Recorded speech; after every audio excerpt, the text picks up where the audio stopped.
Hey, what's going on, everybody? Welcome to Baker Reviews. Hope everybody had a fantastic President's Day. I don't know if do people celebrate that anymore. I didn't. Well, I hope you had a day off of work, regardless. There's didn't. Lincoln, Washington, Jackson.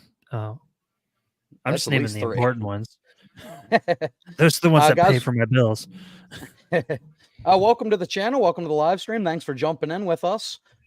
So, if you are a frequent watcher of my videos, which if you're on this channel, you've probably seen a few. I don't know. I often at the end do my plugs, and I always talk about a pop culture podcast with 3 aging millennials. I believe if you've seen the live streams, this guy down here, he's been on a few of my live streams here. But we got a first timer right over here, the third wheel. Well, that sounds bad. The third wheel of Culture Shock podcast. You know what? There's no way not- he likes that nickname. It's not necessary, but it's it's fun to look at. Yeah, we'll workshop it. I just came up with it. I'm like, damn, that's harsh. Here's the harsh. third wheel. And Mike, thank you for wearing a very festive hat to the 2023 movie season. Your Barbie hat. Absolutely. Yep, my Barbie hat. All right, Mike, getting in the spirit of things. Later on, I just need some pink sequins. The only thing I had was pink Kirby for Barbie, so that's really all I had for movies. Hey, pink's a shade of red. Well, hey, Corey, I like how you played the pink very subtle, the exact way the Barbie movie does. Oh yeah, that's very subtle in that movie. Very subtle with their use of the color. Wait, was there pink in that movie? They probably could have added more, really. Right, pink goes with everything. All right, guys. So welcome to the. Said it was his favorite color. He did. Oh, yeah, that's an underrated song. Underrated Aerosmith song. But welcome to the live stream. Thank you for clicking in. So today we are going to be taking a look at, by my count, let's go ahead and unveil this already. We have a tier list here. As I said in my description, I have seen now over 52 movies because I just squeezed one more in right before the live stream. Thanksgiving dropped on Netflix, which we'll talk about that. So I've seen now at least 53 movies from last year. Didn't realize the number was that high until I started tallying them all up at the end of the year. Corey, I went ahead and added a few to the end of the tier list you'll see here that I have not seen, but you guys, if either or one of you have seen them, you guys can feel free to give some thoughts. Okay. So let's unveil the tier levels here first. Make sure, let me know you guys seeing that. Yep. Yeah. All right. So we have up at the top, of course, movie of the year contender. These are going to be for the absolute best of the year. We have great, good. We have forgettable / mid, I put. And to me, like when you see enough movies in a year, this is kind of the worst tier to be in. Like if I see 50 movies, I would almost rather go see a bad movie or just a fucking out there movie than just something that's completely forgettable. We still talk about the bad movies to this day from like the 90s, but the stuff that came out and everybody forgot about it, those are the ones that every once in a while somebody mentions it and you're like, oh yeah. Yeah, not only do we still talk about it, we have a whole series about bad movies. Yeah, that's very enjoyable. Well, they were very enjoyable. Lately, they've been pissing me off. So bad movies, they're bad movies for a reason, but they have staying power. Yeah. But then moving beyond the forgettable mid-tier, we have just bad movies. We have, not for me, this is a category I made. It's just like movies that I can't say are bad. Like, objectively, they're probably good films. They just not on my wavelength. And then last we have a category I made here, Winnie the Pooh, Blood and Honey. That's a weird way to put the God tier at the bottom of the list. I wanted to shake I've never seen it things up. done that way. It's weird. I wanted to shake things up. Everyone puts it at the top. Yes, Winnie the Pooh, Blood and Honey gets its own category, and we'll talk about why. Anybody who's seen it knows why. Yeah, but this is great of a movie. But before we do start getting in, I am going to reveal like all of the little thumbnails I have below of movies I've seen, and then movies Corey and Mike can talk about, and I'll just nod along. But before I do that, we had a great conversation actually going in the comments before we even started. So we did. Of course, we have to shout out some of our favorite people, a few of our patrons. As always, they're a couple of the first ones in the lobby. Love you guys. And of course, Tim starting off the night. Let's bring us back first. Present and ready to comment nonsense. This was 6 minutes before the live stream. All right, so we got some good patrons.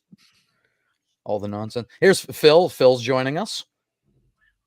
And as we know, Phil and Orion from my last live stream, they're pretty much video game soulmates. So thanks for coming back, Phil. Here to make sure he does not fuck this up. Oh, Baker Review says he's definitely going to fuck it up. Yeah, I don't normally agree with Baker Reviews, but that's a pretty good comment there. Honestly, normally his opinions are pretty shit, but yeah, we'll just scroll through these as we go. I actually kind of embarrasses me that I have the same last name, honestly. Just a coincidence. Just a coincidence. So just scrolling through these real quick here so everyone can get a chance to read the comments. Mike, what'd you say Phil said about Corey's late? Because Phil said Corey's late because he's busy watching a shitty Saw movie. Yeah. So Corey, shots fired before you even got in here. Yeah, guys, we are a strong. Hey, not even gonna argue. Yeah. Guys, we're a strong family podcast. Me and Mike were calling out Corey the whole time. Like, Corey's the one that's late. They always blame me. Well, all right, guys. Usually you. All right, but it's not blaming when it's consistent. Okay, kill him. And then we have to play this at the beginning of every live stream. Put some dirt in your eye. I thought maybe you'd have the "Here we go" thing, but And here we go. No Tobey Maguire movies this year. Yeah, no Sam Raimi movies this year either, right? There's no Heath Ledger movies this year either. Okay, kill him. All right. Yeah, we have no Tobey Maguire or Sam Raimi movies to talk about. 2023 was truly a failure. That's true. All right, guys, but let me show you here. So scrolling down, I'm going to give you a look. So this is every movie that I saw, and I will tell you what I did for this list. This is in the order of their release. So maybe it's not necessarily the order I saw them in, but this is how they came out through the year. So the first movie of the year I saw was right here, A Man Called Otto. And I tap out right here at Rebel Moon. So everything beyond that, the last couple, we have Quantumania, The Marvels, Boston Strangler, Elemental, John Wick 4, Little Mermaid, and the new Hunger Games. I have not seen any of those. Neither. Oh, you haven't seen any? So these are pretty much ones that Corey shared with me. He doesn't have to give full thoughts on all of them. If he wants to say some stuff, he can.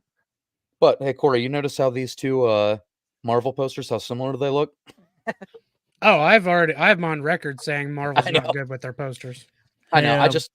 I normally can't get you to say anything bad, so I just wanted to hear that one more time. Got a new Guardians of the Galaxy Volume 3 one looks a lot better. Hell yeah, it does. It's not just a talking head poster. It's just all of them standing there like badasses. Josie says culture shock is a tricycle. Well, Josie, there's another definition of tricycle. That's. Oh wait, and then Phil said threesome. All accurate. Threesome sounds better than a tricycle on a third wheel. Tim says that hat is something else, Mike. I have become this hat. Destroyer of movies. Mike's Destroyer of headwear. Mike's first appearance on my live stream, and hey, Tim, that's the hat he chose. Okay, it's a hat. It sure is, buddy. It sure is. Of course, yeah, Phil. We had. Do you blame me? Blood and Honey had to get its own list. Did you, Drew? Hey, what's up, buddy? Thanks for jumping in. All right, so here we go. All right, so yeah, this year has been rough, Mike. I know you've seen one movie this year. Yeah. As sad as it is for me, we're through the end of February. I have also only seen one movie this year because it has been rough. We're tied. We are tied. Starting in March with Dune 2, that will drastically improve for me. But, but I say that to say this. Last year, January, February, at least looked a little bit better for me because last year I saw, so the first 5 movies on this list through Knock at the Cabin, those were all January, February releases. And there's a couple good picks in here. Well, there's one of them I already see that was a little problematic. Oh, yeah, for sure. But starting with A Man Called Otto, I'm sure neither of you guys saw this one, right? I did not. I really want to see it. because I was told that it would be something I'd really love. Because first of all, I love Tom Hanks; he's great. Yeah, Yeah. I haven't seen that. Children blood drinking aside, he's a great actor. How do you think he stays so youthful? I wish I had a Tom I Hanks. mean, like, I'm going to clip start play. doing it if that's the case. I wish I had a Tom Hanks clip He to play. did play Disney, right? He's Woody, or he's both. Yeah, he's Woody. Didn't he play Walt Disney in a movie? Oh, did he? Was that him? I feel like that was him. Tim Allen judges you. I know Ewan McGregor was in the Winnie the Pooh movie, but I don't remember who was in that. Mr. What was it called? Mr. Banks? Wait, were you Saving Mr. Banks or something? wait? See, no, that's Secret Agent Cody Banks with Frankie Muniz. No, there's a movie called Saving Mr. Banks. I think it was about Yeah, Walt yeah. Disney. Yep, Saving Mr. Banks. Tom Hanks plays Walt Disney. Okay, yeah. Oh, okay. Well, I was nailed Where it. did you go? well, oh, guys, by the way, I forgot to do one thing. I don't know how close you guys can see this list, but I accidentally put one non-2023 movie on my list, so I cheated a little bit. Oh my God, I see I it. don't know if you guys can see it. It slipped in here. Well, that's where it Batman and belongs. Robin from I did 1998. not. I can't. I don't know how You I need didn't see that. You need to So put real that back quick, where you had it I'm just- first. So real quick, I just have to get that out of the way because that's not technically 2023, but was that's where close, it though. goes. Yeah, it was close. It was 25 year. Here's what I'll give you, Adrian. Yes, Our bad movie please. episode on that movie was in 2023. All right, I So thought you were new- going to give new that movie content- props. So new content revolving around Batman and Robin did come out in 2023. Yeah. So guys, here's And it our was list on so Culture far, Shock. and this is our mutual agreed list so far right now. So Batman and Robin. I did I not tell you I can't be part of this now? I forgot My first I left the This toaster channel on. and I'm already out.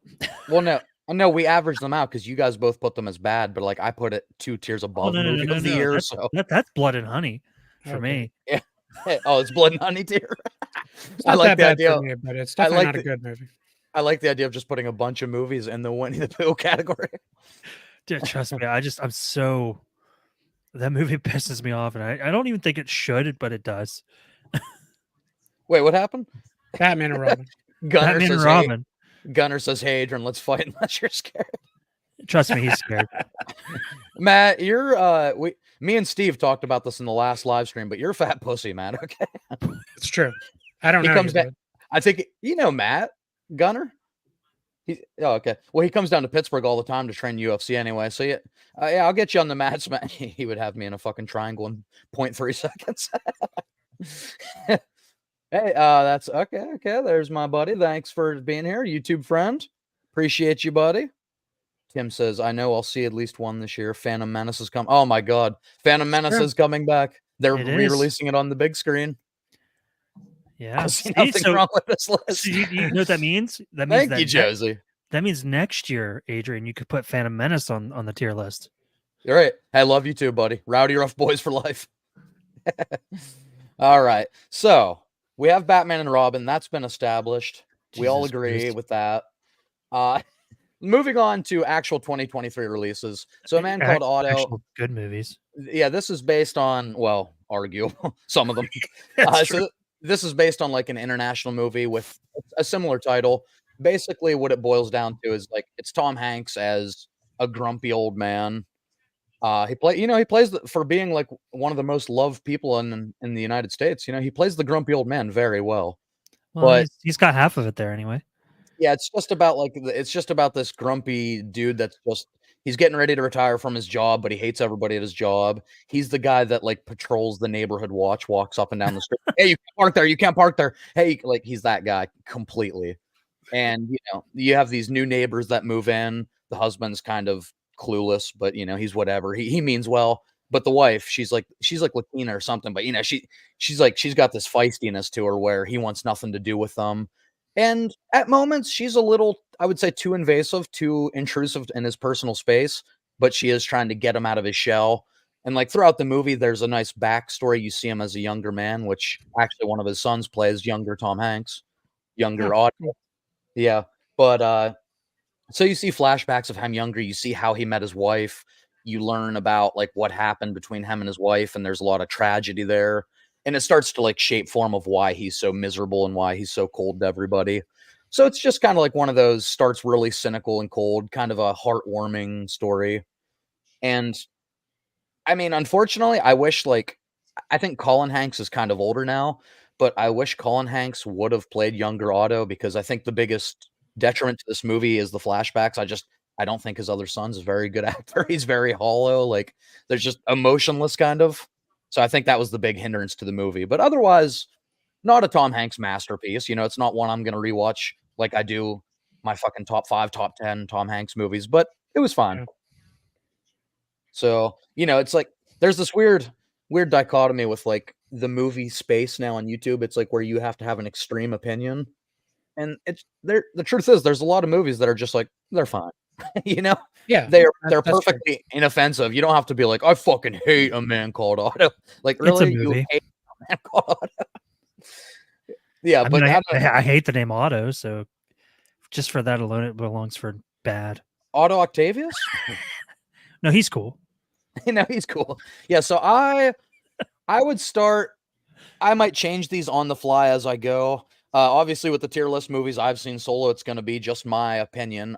With the other ones, they'll be a little more weighted, unless these guys are just completely wrong. This is my channel after all. So, Damn it. but for the most part, if we're close to agreeing, we'll make an agreement here. But I would say I'm going to start this with just it's forgettable. Doesn't mean it's a bad movie. It's probably not one I'll go back and watch anytime soon for any particular reason. Yeah. You've convinced me. I'm never gonna watch it. Well, I didn't say never watch it. No, I mean, by now we know Mike's taste in movies, and if you and I are saying it's he's never gonna see it. No, listen, and I never want to be the person except Winnie the Pooh, Blood and Honey. There's I wanna one watch or that. there's You gotta one or watch two it. there's one or two movies a year that I tell people to outright avoid. But other than that, I want you to go see everything. I want you to go see fucking Quantumania. I want you to go see the Marvels. I want you to see shit like that and form your own opinion, even if I probably won't ever see it. You should all go watch Argyle. Yeah, Trust see, go watch Argyle. Do it. Tim says, I can't stay. I left the toaster. Tim, you took my joke and you added something to it, you bastard. Did you guys watch The Wrath of Becky? No. Man, I heard good things about that movie. I think I actually heard Cody Leach talking about that, so it's on my radar. Thanks for letting me know, though, buddy. That's 2 people now that have told me I definitely need to see that. God, this channel sucks. Thank you, Culture Shock Podcast Mike. It's a Wonderful Knife was also pretty good from last year. It's on my list. I definitely saw it. I have thoughts. He's like, I have thoughts. It was a movie. Is liberated. And then Tim says, I have a friend that hates all things Brie Larson, and every time I see him talking, I just want to tell him to shut the fuck up. I should have finished It's a Wonderful Knife. Josie, I have thoughts. Is that a play on It's a Wonderful Life? Yeah. So Okay. there's this trend right now of like taking movies and adding like Freaky they did was Yeah. like a Freaky Friday slasher movie. Earlier this year they did Totally Killer. Yeah. I have on my list, which is like a Back to the Future Totally slasher. killer, yeah. Yeah, I It's a remember you Wonderful. telling me about that. Yeah, It's a Wonderful Knife is just like It's a Wonderful Life slasher. That's kind of the dare- current How current trend. dare they take this beloved movie from Christmas and taint it? Wait, aren't these my guys? What is this? We're starting our own podcast. Sorry, Culture Shocked. We started our own podcast with blackjack and hookers. All right, but moving on to Famous Bender would say. the first big polarizing movie of 2023 for sure. Did either of you guys end up watching this? I don't blame if you didn't. I saw Megan. It You looked saw good. Megan? Oh, yeah. It didn't. It definitely didn't look like my kind of movie, so I did not. Yeah. Yeah. So And to be honest with you, I enjoyed it more before the dance went viral. Oh God, Something Yeah, about I've that kind seen- of irritated me. I've seen the dance. yeah. Well, what sucks about that dance is that it just like it changed the entire feel of Megan was always exactly. meant to be an R-rated movie, always. Yeah. And they saw the dance in the trailers, all the kids, and it became TikTok famous. And then all the kids wanted to go see Megan. Oh Like- no. And that's why they released a fucking PG-13 cut. And that always, I have seen the R-rated version that they put out since, and it is better. But there's something about that PG-13. It feels like such a fucking sellout to sell more tickets move. The And- R version's what I saw. Yeah, and it always just stains my thoughts of that movie. Like it's always going to be tainted by like you fuckers. You had the R-rated version. That's what you should have released. That was your vision. But beyond just being angry, I'm not judging the whole movie based on that. It is fun. It's like Chucky. it's like fun. it's like the bride of Chucky died and Chucky got a new girlfriend. But yeah, it's really cool. I tend to like anything with an AI concept. That's just to me, it's a fascinating concept every time. Kind of same thing with like Alien Invasion, which there's an Alien Invasion movie I'll talk about later. But those are just genres that always kind of work for me. So I like the concept of AI becoming sentient and kind of getting overprotective. But the kills, they were majorly toned down because of the PG-13 rating. Ending was kind of predictable, exactly what you would expect. The R version of it didn't really change that though either. No. And I They thought weren't like much more brutal or anything. they did a good job with Megan herself, but they could have done a better job like utilizing like her Bluetooth capabilities and all that kind of stuff. Yeah. Like when she's at the building, like she should have been like turning those cars against the drivers and See, that's exactly what I liked about the new Chucky movie they did. yeah. He yeah, used that whole store to just try to kill people. Yeah, with like the drones and stuff. Yeah. Trust me, with the technology that we have nowadays, there are going to be more movies like this, and eventually somebody's going to do it. Like, I mean, I didn't watch Chucky, so I don't know. Obviously, I didn't watch Megan either, but somebody's going to do it perfectly, like to a T, perfectly, and then nobody's going to be able to do it after that. Right. And we know you didn't watch Chucky because you said I didn't watch Chucky. It's Child's Play, you Child's Play. idiot. My bad. My B. Phil says Chucky the dance. Finster? Phil says the dance ruined the movie for me. That seems like an extreme statement on the surface, like to say a dance ruined a movie. But I agree because of what I said. That dance led to the fucking yes. The whole thing that the dance turned into is what right. ruined part of it for me.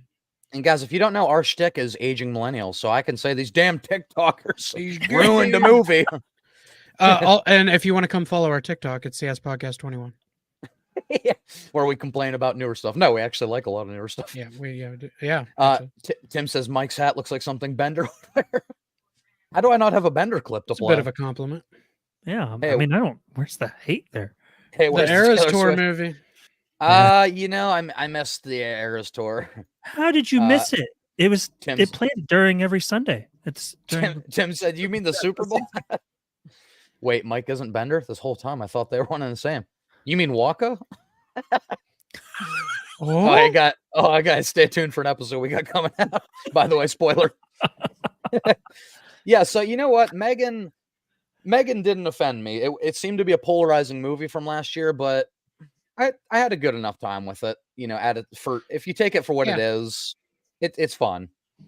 When she first starts like turning the tide, and you see that like it evil looks side. like it would be fun to watch. See the like what the dance did on TikTok and stuff ruined it a little bit, but what saved it a little bit again through social media though was that Halloween. Some of the people that dressed up as Megan were terrifying. Oh, it was yeah. so cool. Some of the Megan costumes I saw were unbelievably good. So that actually made it cool again to me. Yeah, absolutely. Any movie that can cause like that kind of scene, you know what I mean? That people Yeah. want to like, that's always a cool thing. It is. Like they did the Scream 6, which we'll talk about later, but they did the Scream 6, and that was kind of cool how I think it's the first Scream that was like based in Halloween. So you saw actual, like in the universe, you saw people wearing Michael Myers outfits and Jason, and of course, a lot of Ghostface. Yes, that's pretty cool. But Megan, to me, I think my list is going to be starting out, I think, with a lot of mids because I think, like I said, Megan didn't offend me. I don't know if I call it a good movie compared to like everything that we have to go through. No. But not me. Right, anyway. Yeah, right now I think it's just going to kind of hang around that same area. But I also don't think it's bad. So it belongs right there. I don't think it's a bad movie. No. You put this list together starting from release date, and these are January, February movies. So yeah, unfortunately, 9 times out of 10, they're not really that great. Right. When's the last? And I don't remember the last like true blockbuster that came out in January or February, aside from the last one I can think of, and I'm just gonna say it was in 2016. Bingo card. Nope. Here comes a bingo card. Nope. Not even Here gonna comes a bingo mention card. it. No, he said not even going to mention it. It's Deadpool 1 that he's talking about When did that movie come out? on Valentine's Day, Yeah. Oh, okay. 2016. Well, someone that's not Mike, so we can stay in tune with the live stream. Tim, Josie, research department. Look up. I don't even know how you'd look that up. Because Megan actually did pretty well in the box office. It made a lot of money, so you could consider that like a good January-February movie. Especially considering it was horror, and horror normally doesn't do that well in the box office. Megan actually made a killing. Here he goes. Mike, just try to stay in tune. I'm just going to Tim, Josie, save us. I'm just going to IMDb real quick to see what Megan's score was. That's Oh, all. okay. Yeah, I'm curious about that as well, actually. That's not what he asked. Well, Mike, I can't give him what he asked. Okay, I can't. it's called give you- Box Office Mojo. your can't box give- office mojo. Nice. Thanks. Fuck, I wish I don't know if that's a compliment or not. You're a not. box office merchant. And it got a 6.4. I mean, that's respectable. It's a For a respectable score. horror movie, it kind of is actually. Yeah, that's Yeah. what I mean. Like, and the fact that it's PG-13 for a horror movie. Like, Yeah, listen, True. critics don't know how to fucking rate horror, okay? They don't know how to critique horror. They always like every time you read like a critic's negative thing about horror, it's always like this movie was excessively gory. This movie had it's like shit that horror plays into. then you're like, no shit. Right. American Sniper 2017. All right. Phil's already I think they kind of dropped the ball on that movie, American On Sniper. I really wanted to like it more than it. Kind of mid. Tim said, just say Brett Favre, give us the Bingo Square. You know, I don't normally talk about that man anymore. That's a Mike early 2000s bingo square. Yeah. You're That- taking us that- back to like, Yeah, you know, high school. That bingo space can always just be updated with current Packers quarterback. Yeah. yeah, it's now Jordan Love. Right. All you need is love. All you need is love. And don't throw across your fucking body. Okay. So third movie last year, and this one took me a long time to see. I actually didn't see Infinity Pool until near the end of 2023. But this is a Brandon Cronenberg, which son of David Cronenberg, which is like considered one of the fathers of body horror, body dysmorphia. I recognize that name. Mia Goth also. This is the latest Mia Goth horror movie, which she's fucking brilliant in everything she's in. Well, you know, with a name like that, you would almost have to be in horror movies. Yeah. Yes, it's like her calling. And she hides her accent so well. Like when you hear her in interviews, she's one of those people, like, there's no way she actually sounds like that. She's like, oh, we were on the set. Some people do talk like that, man. It's weird. But then in movies, like she's so creepy the way she talks. Corey, did you see Infinity Pool from last year? I did not. Okay. So yeah, Infinity Pool is wild. It has I think it has Stella, and it has one of the Skarsgårds, one of the older ones. So it has Stella and Skar. Alexander. Yeah, maybe it was Alexander. But so pretty much he's like this writer who pretty much released one novel years and years ago, and he's been struggling creative wise to come up with anything else since. So him and his girlfriend, they go on like this island retreat, and there they meet Mia Goth and her husband. And it turns into a really this movie's weird. Like this movie's out there. Like it turns into this thing where they're kind of baited into getting drunk and getting behind the wheel of a car. They end up fucking hitting somebody and getting taken to like an international prison. And they learn that they're running this whole fucking bracket where they have the technology to clone you, and they kill your clone. Cause like somebody has to die in your spot. And pretty much it's like you sign your life away as far as debt goes, unless you're rich, like for them to make a clone and kill that clone because somebody has to pay for your crime. And like the first half is like that, and that's weird enough. But then the second half is where it kind of loses me because it plays too far into the fucking just, this is like an orgy filled, overly artistic Fight Club clone with a horror touch. It's so fucking weird in the second half. That's my kind of movie. I know it sounds great on paper. There's a couple movies tonight I realized on paper, I'm like, this movie is going to sound way better than I think it is. I heard nothing wrong with what you just described. Anybody who's here for Baker Reviews and knows Adrian at all knows that he also is overly critical of movies sometimes. So Yes, and I love. sometimes if he hates something, it might actually be okay to you. But this one is Phil says I am in. He said orgy. Yes, I'll bring that up in a second. But yeah, this is the first one that'll be in a new category, and this is one of two movies on my list. Pretty much is the reason I made this category, and that's not for me because a lot of people did seem to like Infinity Pool. What I will give it is so strange that it's one of the movies that's going to stick with me the most out of 2023. It's like one I'll think about again when someone's like, what is an out there movie? Like what's the best? What's the worst? What's just a weird fucking movie? What is a movie that makes you go, huh? Yeah, I'd say if you like, huh? I'd say if you like, I have to get that soundbite now, by the way, for live streams. Yeah, but I would say if you like horror, if you like movies that are just fucking crazy and you like the horror element, check out Infinity Pool because a lot of people loved it. So let me read a few comments and then I'll move on to my next one. Wait, Josie said Megan is number 18. I don't know what that number is. Like, I know we were talking about January releases, like number 18 compared to what? Oh, no, wait, Phil says that was 2022, Phil. Yeah, Avatar Way of Water was because I watched that in December of 2022. I mean, it was probably still in theaters, I guess. Oh, okay, that was huge. Technically, Megan came out in 2022 as well. Did it? Did it release in theaters in 2022? I thought it was like January 6th. It was like, well, when you look it up on IMDb, it says 2022. Oh, okay. So, Mike, so did another movie that you got wrong the other day. No, I don't know if that. Hold on, that one does. No, that one does say 2022 on there too. Yeah, you Talk to Me says 2022, but it was summer of last year. Yeah. Look, just Google when was Megan released in theaters. It'll tell you. Megan. Megan. Like one of the... I stand corrected. It came out January 6th.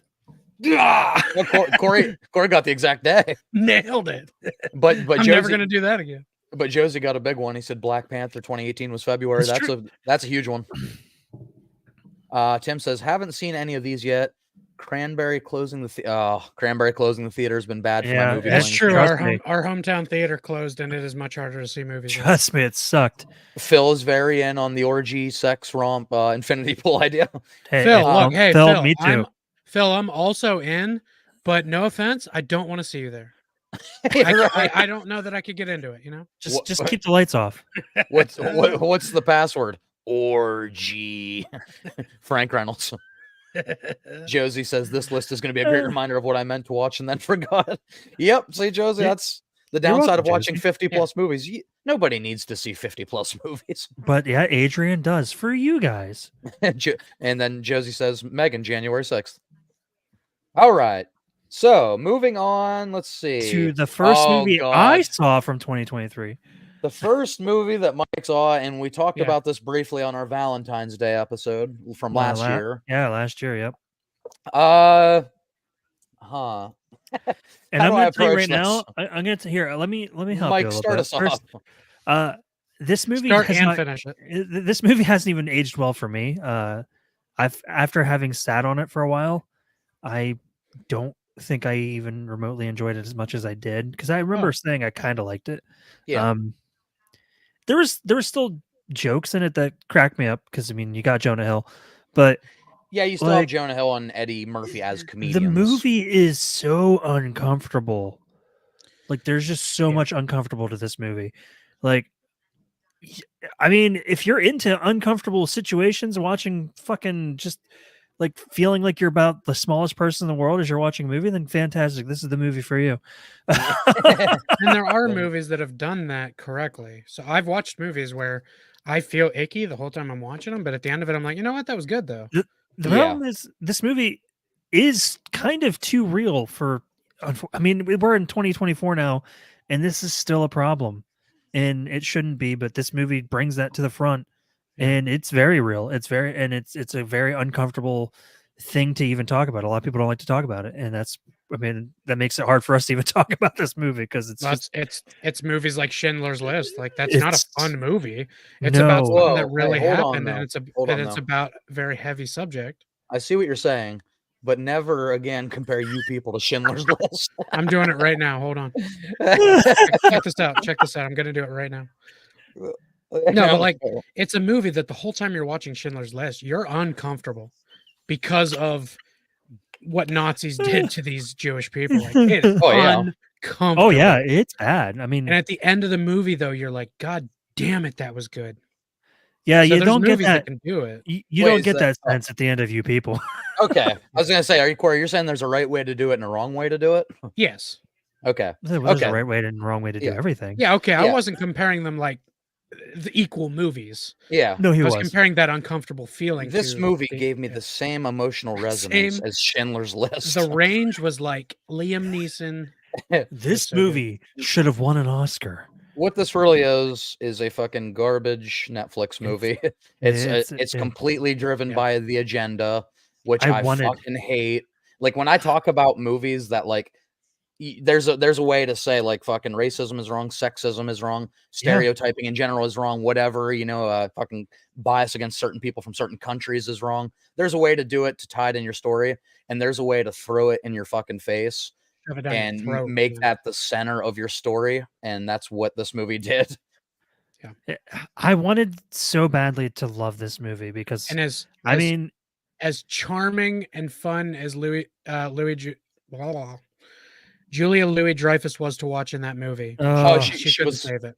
She was honestly the most uncomfortable part of the movie. She was, but she was the best part of the movie too. Yeah, She was the but- only one that knew her assignment. Exactly. As much as I wanted to love this movie, because Eddie Murphy, his comedic moments were good, but he was more of just an asshole in the movie. Like he really wasn't like the small amounts of times he was funny were great. Yeah. But he was mostly just a dick. Yeah, Eddie And- Murphy was just like fucking if it's even the proper term, which I think that's what people say, but Eddie Murphy was literally race baiting Jonah Hill the entire movie. That's all he was doing. Yeah.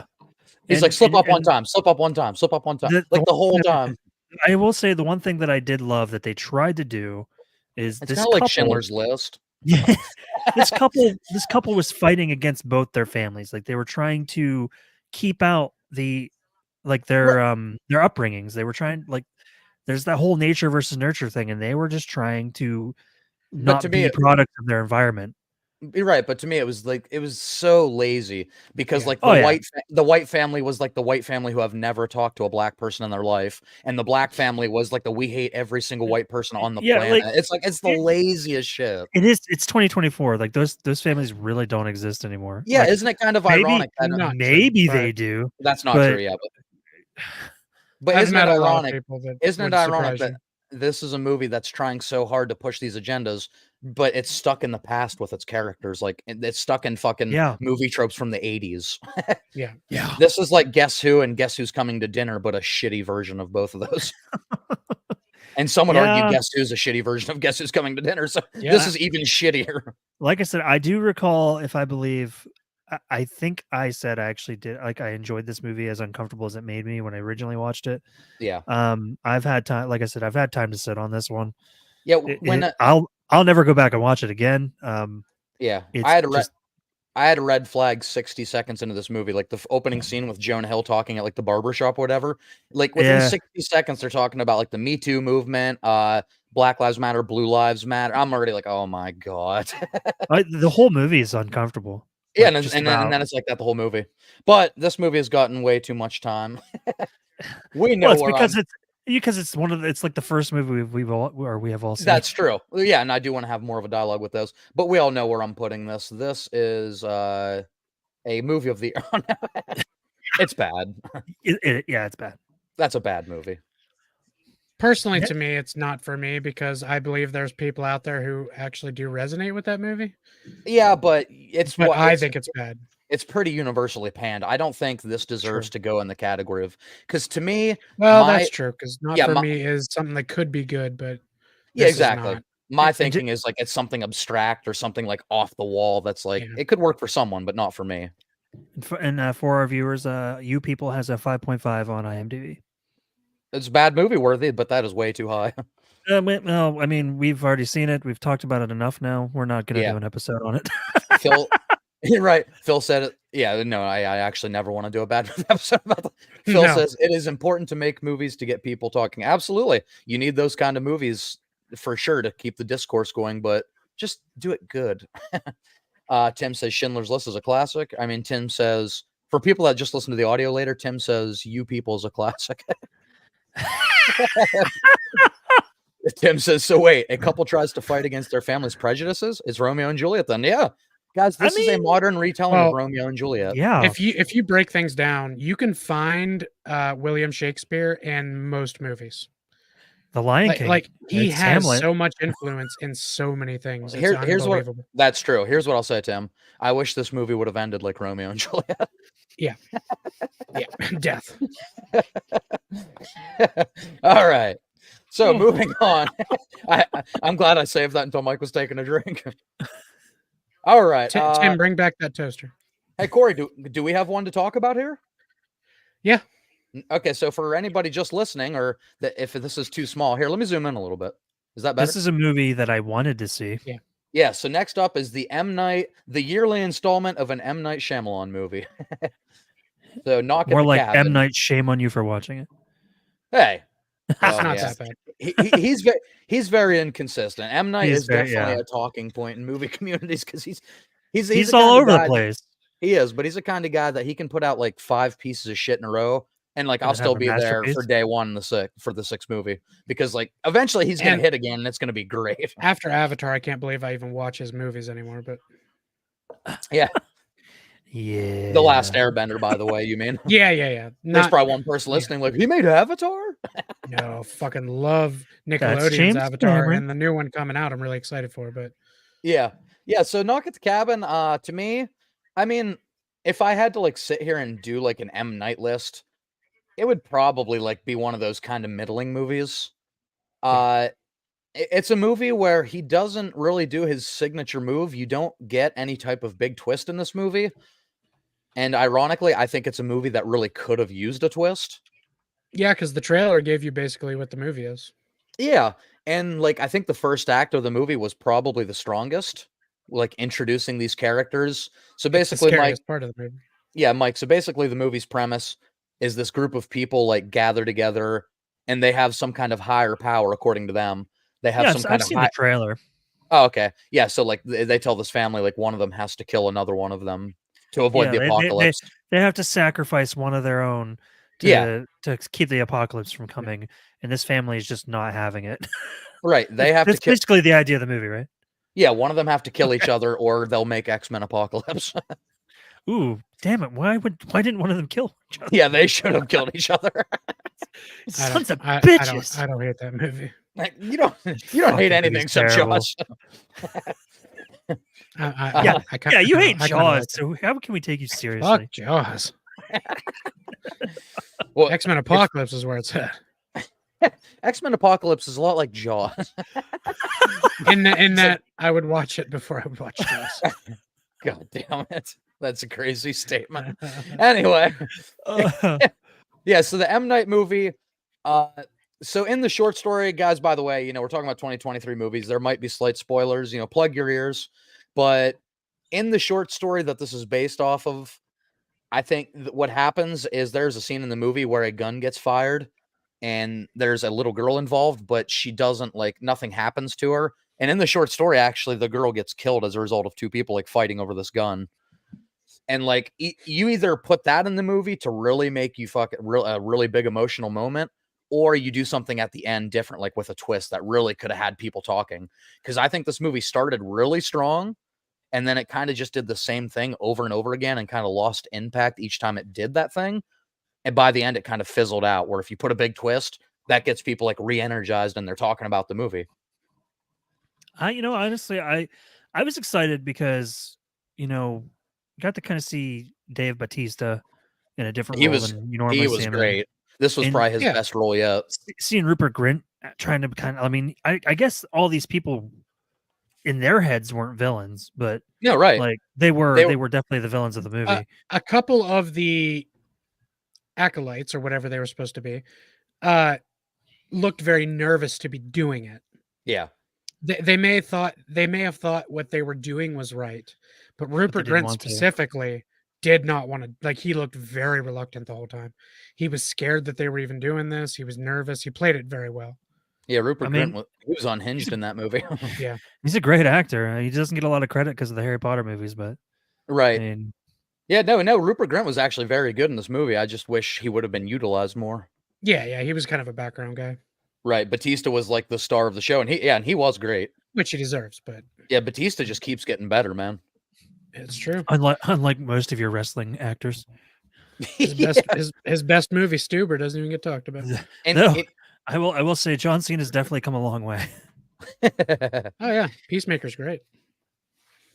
Tim says, Sons of Anarchy is Hamlet too, Mike? Everything is Hamlet. Everything. Josie, the MCU is Hamlet. You heard it here first. MCU is Hamlet canon. The Hamlet Cinematic Universe. HCU. HCU. Amen. I love our Patreons. Yeah, we love you fuckers. So Corey, let me get your opinion first, and then we'll probably be pretty close to agreeing on this. Where would you put Knock at the Cabin on my scale I made here? Okay, here's what I'll say about it. Uh-huh. M. Night Shyamalan may not always blow me away with his movies, but he can film the fuck out of a movie. Oh yeah, It always cinematography is looked great. great. Yeah. So that alone, and Batista and Rupert Grint being so good in it, and the parents of the little girl, I think both those guys were really good actors. Yeah, and the movie starts so good, like it starts pulls you in. so good. Like, it's so creepy that these people are just making their way to this cabin. So all of that alone, I can't go to good, but it definitely is mid, and I would watch it again. I don't know if that's forgettable though. I guess for me it would be good because I would watch it again. But Okay. good seems extreme for you. I don't think you're going to put it at good. But me Yeah. personally, I think it's a decent movie. Well, like you said, I'm a cynic. I don't even put movies I like in good. That's true. Man, just because I did give it a nod in my top 10 horror movies of last year, so I'm gonna give it to you. I think I would put it probably at the very top of forgettable mid, but I'll put it bottom good. Bottom good, yeah. I mean, of all these movies, it would be the bottom of good. But Yeah, so I'm okay with that. I would Knock at certainly the watch it, Cabin. especially compared to some of his other movies. I'd watch this again. Yeah. And Knock at the and of Cabin? course, this is part of the Hamlet cinematic universe. So It is if you're into that, absolutely. if you're into that universe, check out Knock at the Cabin. And it is a 6.1 on IMDb. 6.1. Okay. It's pretty low, but again, it's a horror See, Mike, thriller.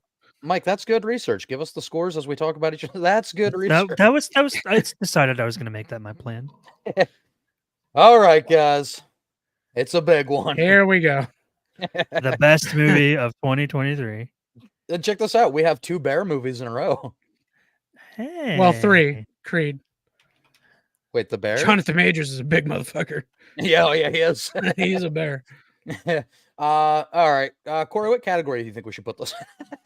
SpongeBob. Oh, wrong tier list. Wrong tier list. Sorry. All right, guys. I made a whole fucking category for this. We all know where Winnie the Pooh's going. Right there. Whoa, it doesn't belong there. It belongs. And ladies and gentlemen, the second one is coming this year. Yeah. And they are adding Tigger and Owl to this one. Yeah, update. Tigger an hour now. But I mean, I don't even know where to begin with this movie. First of all, it's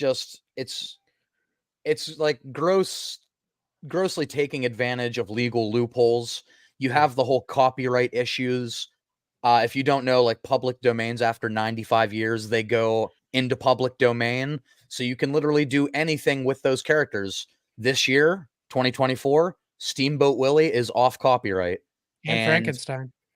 Yeah, and Ooh. Frankenstein. And we've already had 2 trailers. We have 2 different Steamboat Willie movies coming out. One Okay. horror, one I don't know what.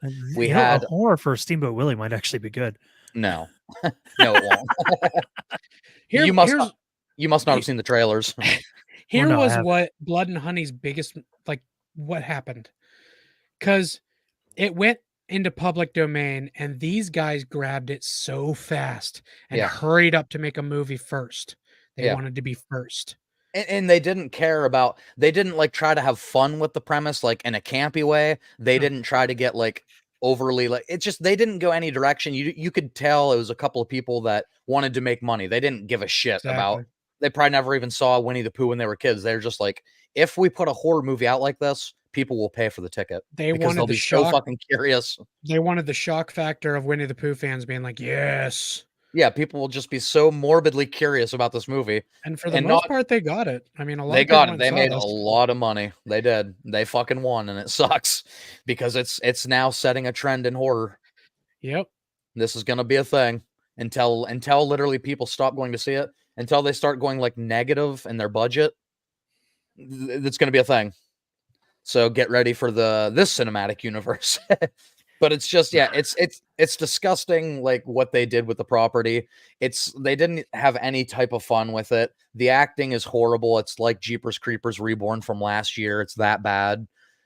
It's just, and not only did they charge normal ticket prices in theaters, but they put it in certain fests and shit where you had to pay like $25 a ticket to see this movie. And to charge people like double the ticket price for a fucking garbage movie is like borderline criminal. I know Cody called these guys out. They actually had a whole Twitter fucking war. These guys were going at Cody. I watched his review on it. Yeah, and he's like, it's pathetic that this whole fucking studio is attacking me. Not like not one person. They're making burner accounts to attack them. Yeah, it's ridiculous. For a YouTube reviewer calling them out for their shit like that. Those are the people you want to support with that attitude. It's pathetic. Yeah. It's pathetic. They're pathetic. Well, they should realize since they got a 2.9 on IMDb, Too high. that Yes. that YouTuber's not the only one, guys. and then by the way, they Winnie the Pooh speaks one line in this movie, 2 words, and it's not fucking oh bother. If you make Or like, think. Even Yeah, think, it's think. right, something. Maybe he could be like putting a knife against his head, like you know he taps his fingers, Think. Yeah. like a knife or like an axe or something. Think like anything. Beautiful. They That had- would have been a great line. They had no fun with the premise. Like you had a chance to make. Adrian, you want to go ahead and do a impression of what he says? Oh, you left. That was it. That was it. You left. Yeah, because Christopher Robin leaves in the movie to go to college or something like that. Yeah. Brings his girlfriend back to 100 Acre Wood and His wife, yeah, his wife, and that's where the lore of Winnie the Pooh ends. Is 100 Acre Wood. because he pleads with Pooh and says, "Pooh, you got to help. There's something wrong with Piglet. You killed my wife." I was looking at quotes. Yeah, because but you had a chance to make this a dumbass cult classic that people would swear is a good Yeah. movie. Hell Like yeah. 5 years from now, people would be like, dude, Winnie the Pooh's kind of slept on. Nobody's going to say that about this movie unless they're trying to be fucking contrarians. I don't Yeah, care. That's true. You Yes, don't love this movie, but there will be YouTubers. There probably already are videos defending this movie because I watched a couple. it'll get clicks. It'll get I fucking watched a couple. clicks. Josie, this Winnie Pooh came to kick ass and eat honey, and yes, he is all out of honey. Josie says, don't worry about being the first. Be the first good horror movie of Winnie the Pooh. There you go. It's a fun concept. You could we could sit down and we could have a brain trust for like 3 months and come up with a way better, an actual fun idea, like what to do with horror with that. We could have made a better movie in like a week. We couldn't make a better movie. Yeah, Phil, that's already happening. It's coming out this year. Oh yeah, it's coming out. But that is happening. That will happen again. We will have sex in your car again. It will happen. Tim says somebody did a Mad Lib and horror and Winnie the Pooh came up. I feel like they came up with this idea at an improv. Like, give me a subject. Give me a subject. Winnie the Pooh. Oh murder. yeah. Okay. Yeah, I feel like the guys are just sitting at a round table and literally putting in, like Tim said, like a Mad Lib, but just like online, like random word generators. Yeah. Okay, horror exactly. movie. Give me something. Winnie the Pooh. There it is. Winnie the Pooh. That's what we're making. I have a great idea for a horror movie. What is it? It's those stupid little like things that the stores use for like advertising to try to get people to come in. Those the that whacking, wave waving, around. inflatable tooth. Yeah, pen? those fucking things. Those come to Yeah. life and kill people. I'm sure that's already a movie. Like, yeah, Dude, there's literally a horror movie out there called Rubber where a tire goes around and kills people. I know. Mike, if that's not a movie, I would watch that. I mean, it's a good premise. I bet you it'd be better. No, And it's Josie. not, but I would still watch it. It'd Josie, be better that than right this there, movie. that right It would. there, I just picture Winnie the Pooh reaching into a honey pot. There's no honey in there. And then he looks at the camera and goes, damn, all out of honey. And then he has to go on an adventure to find honey. That doesn't strike Oh, me as much of a bother. horror movie. Yeah, that Steamboat Willie horror film looks good. Uh-oh. Well, I hope you enjoy it, buddy. Josie says, let's do it to something. And Tim says, Boondock Saints is kind of slept on. Wait, Boondock Saints? What does that have to do with anything? Mike, have you been talking to Tim? Robert, that's right, Josie. Robert, that's so weird that Tim said I that. mean, it's a 7.7. I don't think it's slept on. He meant to say Boondock Saints 2 is slept on. Bleh. But yeah, that's so weird that Tim brought that up, though, for reasons we'll talk Yeah. about later. But yeah, Winnie the Pooh is just, it's a It fucking is- disgrace, man. Boondock Saints 2 is slept on. You start to watch it and you fall asleep. Well, I can't say I've ever fallen asleep Hey-o. watching it, but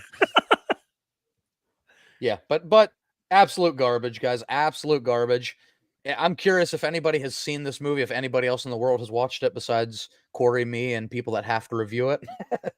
Please let me know later on down in comments or whatever what you thought of this movie. Please defend it if you genuinely, I won't say enjoyed it, but didn't hate it the way most people do, because I'm curious. But let's talk about the other bear of 2023, and not Jeremy Allen White, not the bear. Let's talk about the other bear film of 2023. and this this is is where one we're we- gonna disagree. Yeah, this is one we can all talk about. But first, Josie says Boondock Saints 2 is a movie. It sure is. That is definitely a movie. It's one of the movies of all time. Tim says, who ordered the whoop-ass fetus? All right, guys. So Cocaine Bear. Why don't you guys start Cocaine this Bear. off? Well, it's not as I thought it was going to be like a really really funny movie, and it has a lot of funny moments, but Yeah. it's a lot more vicious than I thought it was going to be. That's for It sure. is. That bear fucks some stuff up. But man. I loved this Fucking movie. Cocaine Bear. I feel don't like- even care what I don't care what everybody says. I fucking loved this movie. Phil, I feel like that fucking Cocaine Bear has to be like the fucking Catalina, the fucking Cocaine Bear. Like, Or is he just- talking about like in the movie Super Troopers when they make Rabbit fuck the bear? Oh yeah, that's true. BDS was a cult classic because it wasn't popular when it came out, but it got the hit run, unlike Winnie the Oh. Pooh. Oh, Okay. Now there's the connection. Yep. Yeah, Okay. but as far as Cocaine Bear goes, went all the way to Meadville to see it. Amber and I did, and she thought the trailer made it look funny too. Right. So Yeah. she was in. She wanted to watch it. Real quick, I want to point She- out how it's hilarious that Mike sees like 4 movies a year and he drove to Meadville to see Cocaine Bear. With that's true. the title, I get it. I mean, it pulls you Yeah. in. What part of a bear on cocaine was going to be vicious?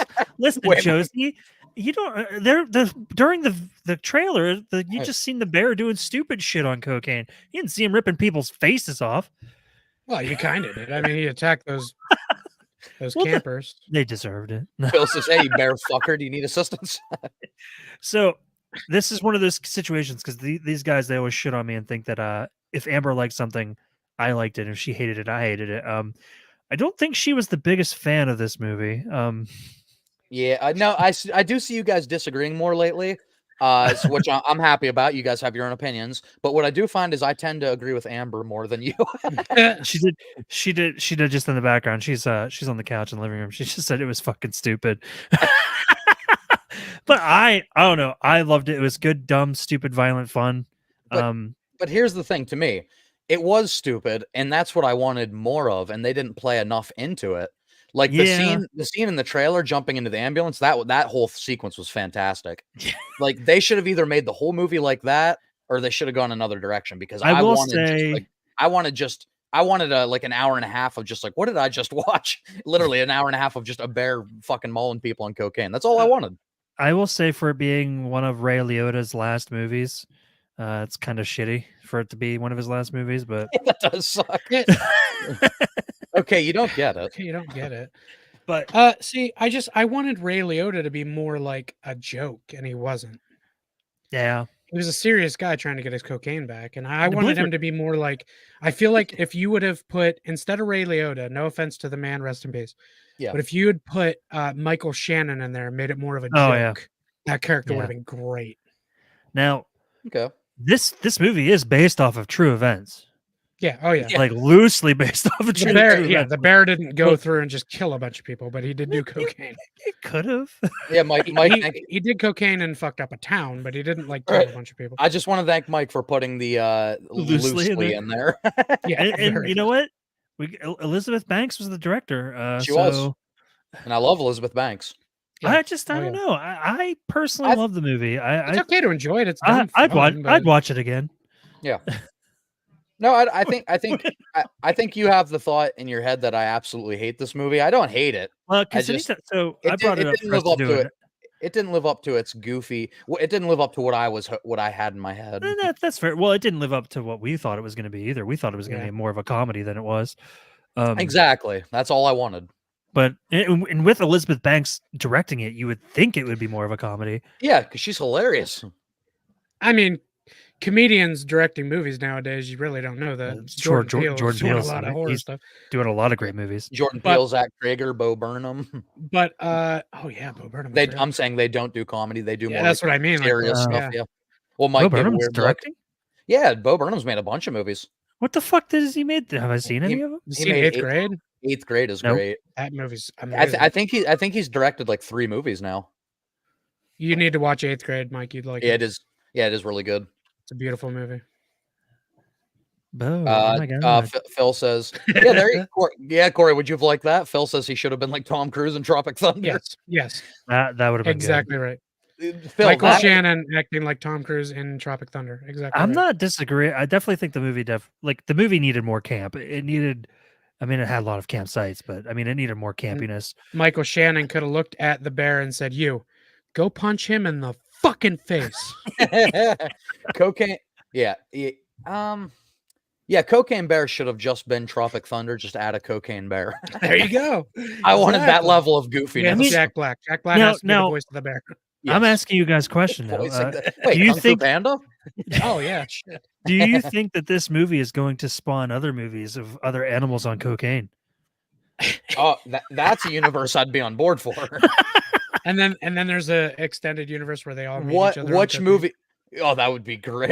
It'd be like a Universe- Godzilla, like God of Monsters think- kind of thing. I Yeah. think my top pick would be my top pick if I had to make one would be Cocaine Monkey. Oh my god, a Oh monkey my on god, cocaine. tearing insane. faces off. What would And you then guys in do? Australia, you can do cocaine kangaroo. Corey's got Cocaine Kangaroo. Is that like Captain Kangaroo's coked out That's right. cousin? Well, that's That's hard right. to say. Captain Kangaroo's coked out cousin. Damn. I'd want. Be I don't careful with know. the letters, Adrian. You're doing a little too much. Cause about a- Yeah, the Cocaine what- Cinematic Universe.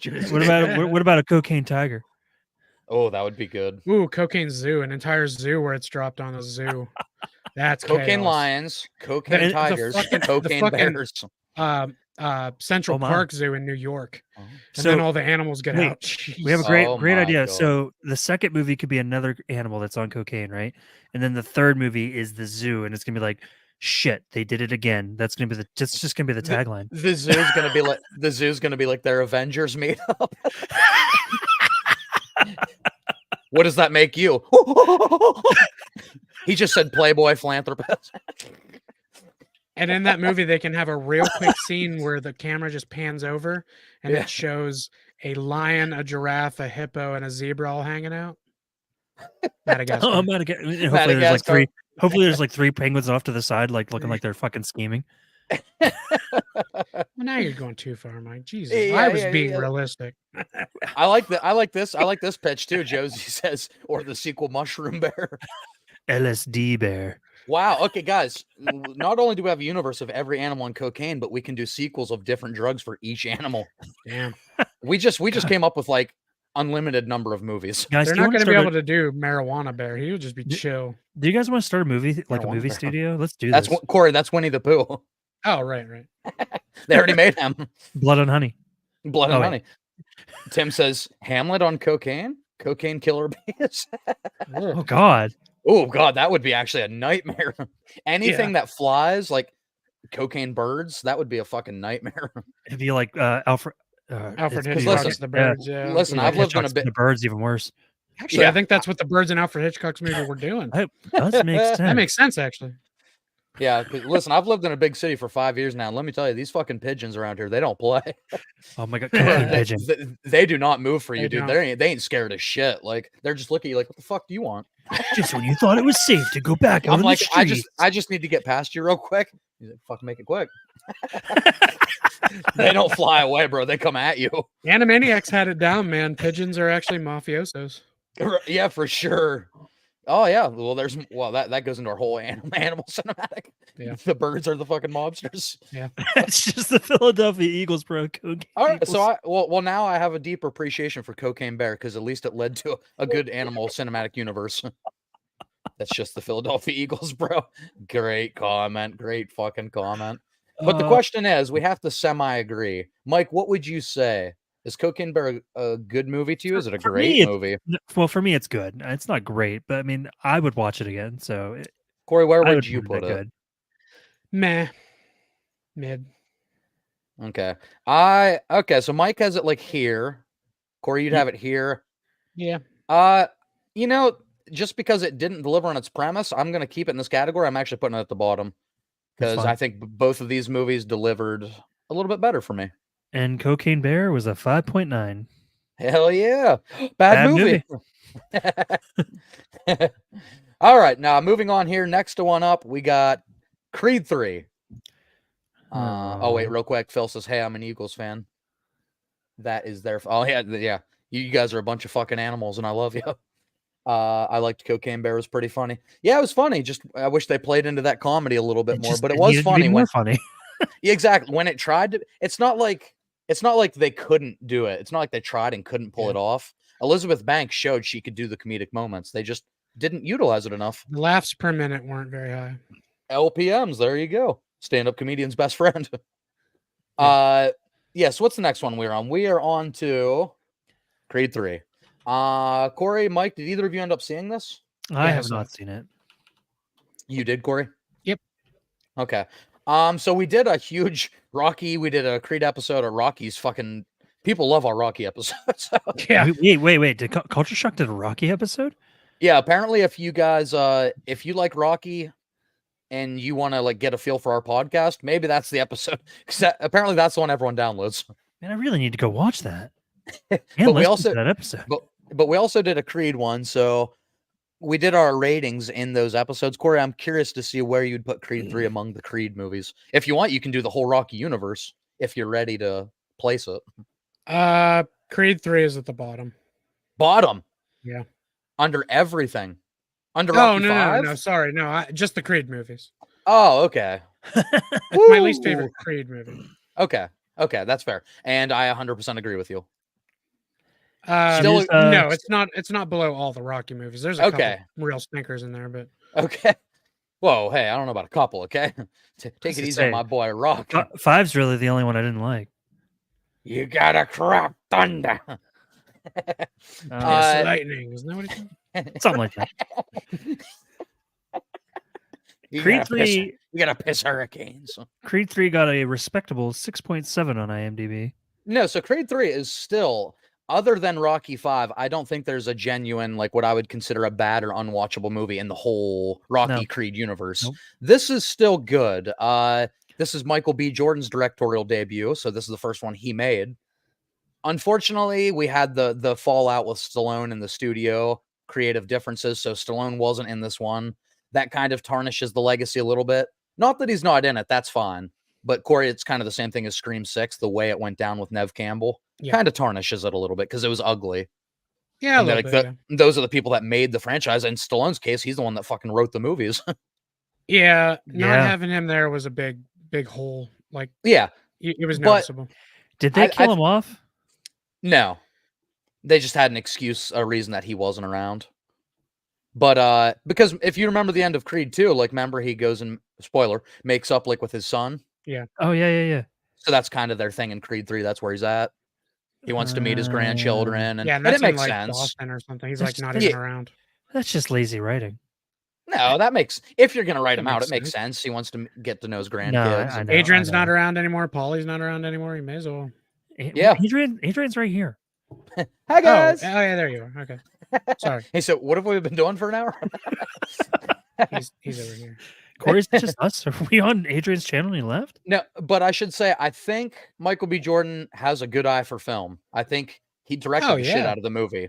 It looks You good. know, I like Adonis's growth in the movie. Although this is the first one, you know how every single Creed movie has had like the falling out, like the first two was with him and Stallone. Like, you know, Yeah. there's a moment where he like yells at Stallone. This one had that with him and his mother, and it just felt like they needed to put it in there for extra drama. Yeah. Like, you didn't tell me, but it felt like that one didn't hit for me. They couldn't have it be him and was it his cousin or just his friend? Oh, like that was his cousin, Jonathan the one that like Majors, went the to cousin, jail. yeah. Yeah. They couldn't really have it be between him and his cousin because that was already kind of a falling out to begin with. Yeah, I do like the storyline of like you know, I like the flashback showing his troubled youth. I Yeah. like to see that like his family went down for him, took the rap. And I think Jonathan Majors is great in the movie too. I actually like their Yeah. rivalry. It feels believable. But what I hate is how easy fucking Jonathan Majors gets a title shot in this movie. Like this dude literally just came out of what 15 years of prison. Yeah, it's not going to happen. And he that fast. immediately gets a title shot. You're telling me nobody else wants a shot at the fucking heavyweight title, so they need to use a guy that just got out of prison?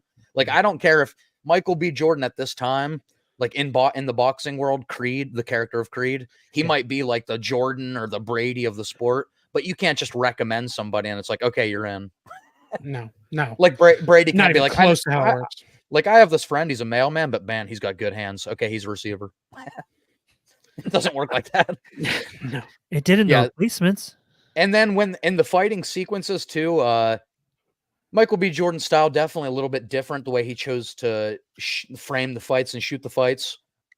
A lot Well, of he people have- wanted. He said he was adding an anime flair to this movie. yeah, a lot of people have talked about how a lot of the moments feel anime instead Yeah. of cinematic, where they take away the audience from the background. And Yeah. it's just like black behind them. Didn't love it. No, didn't. For this series, I just don't think it fits.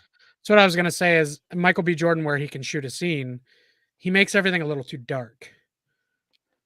Yeah, Everything's a little too dark and shaded. Like there needs to be a little bit. You know. yeah. Yeah, I think everything between him and Jonathan Majors is good, though. I think the betrayal is good in the movie. Yep. You know, it feels like a gut punch after you see what they went through together. Cool to see where his love of boxing came from and just him growing up. Adrian's a sucker for origin stories. I love origin stories. That's And true. then him and Tessa Thompson. You know, she was good again as Yeah. his wife. Of course. She always holds it down. She's a great actress. And there was kind of trace elements where Jonathan Major's character, you didn't know if he was scummy enough to like try to put moves on her, but like you could kind of see they were getting close, and you didn't know if it's like him just trying to get close with like his cousin's wife, or if like he's kind of a scumbag. Yeah. That was kind of an Maybe it's added both. maybe it's both. That was kind of an added element of like, but like let's see what they were saying real quick about Creed. Oh, wait a second. Oh, wait, I just saw one. We'll read it out when we get to it though.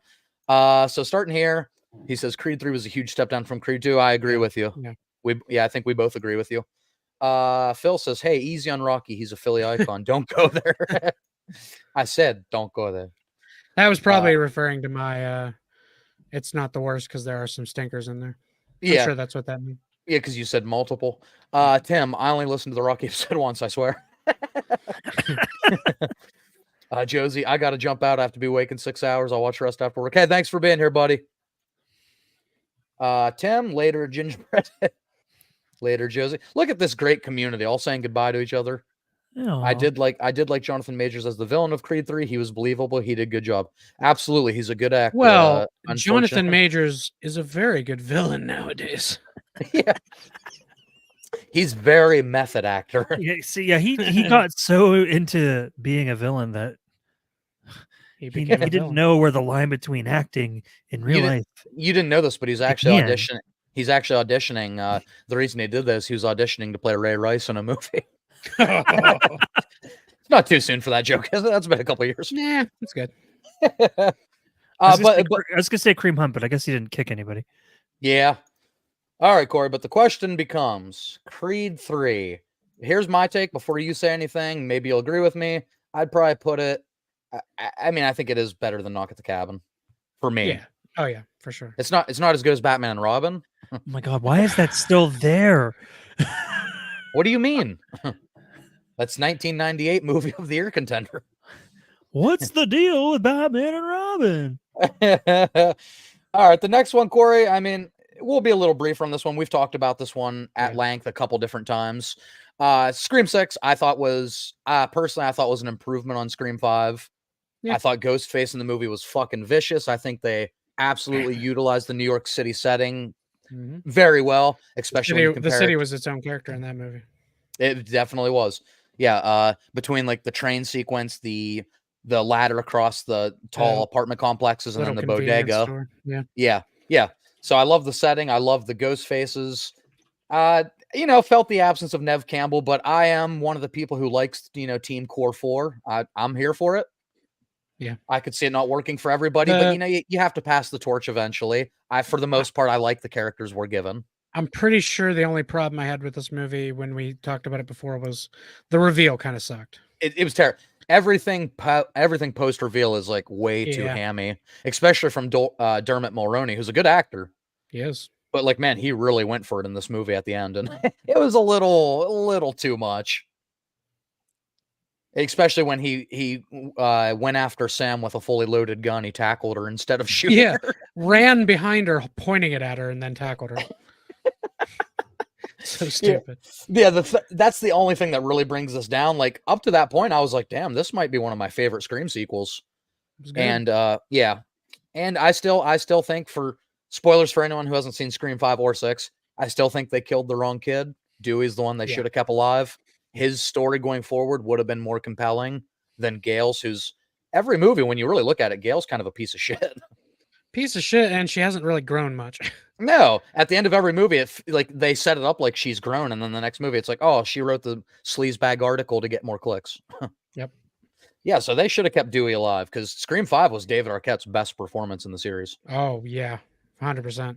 Well, we know Phil hates Scream, so let's see what he says. Oh, All that's downhill right. after Scream 2, waste of I money. and forgot time. during our live stream on the movies, he was Phil- really against them. First of all, though, it is not a waste of money and time, because these movies still rake in a ton of money. So it's not a waste of money on the studio's part.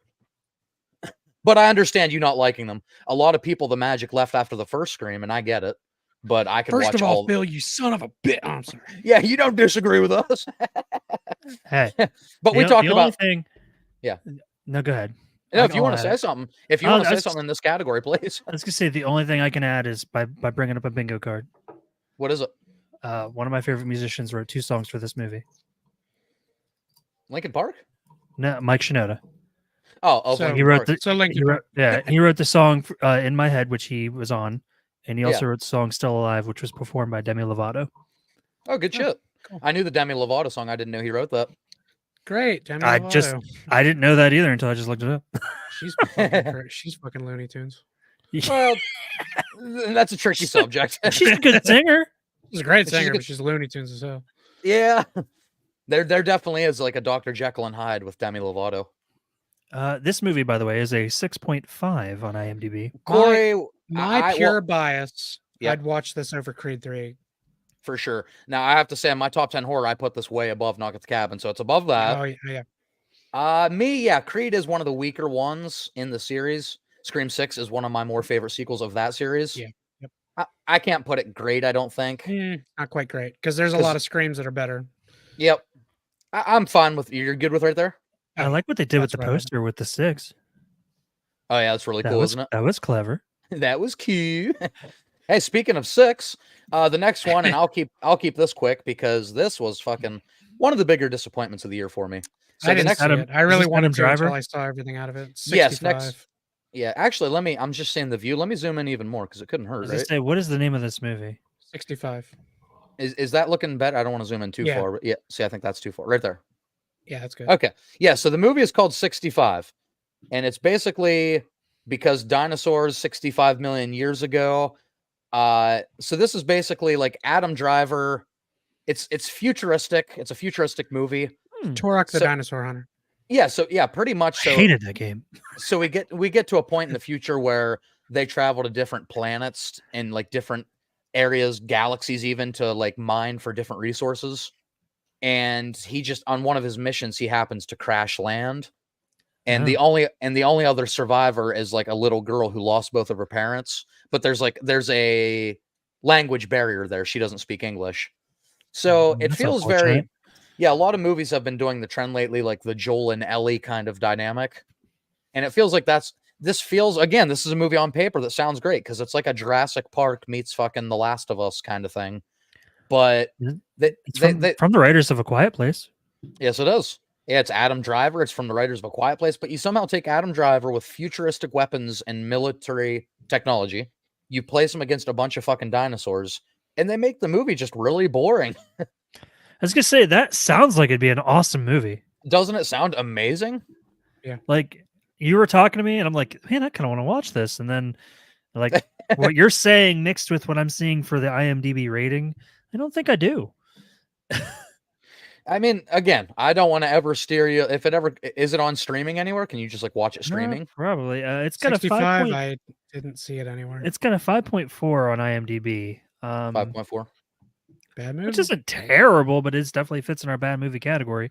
Yeah, because I mean, anyone that knows our podcast, like we all love Adam Driver as an actor. Yeah. Speaking of our podcast, Yeah. 65. I just got thanked by a friend. Said thank you and Culture Shocked. I'm currently watching Crazy Stupid Love, and I love it. Oh, Nice. You are welcome. It's a That's great movie. awesome. Great fucking movie.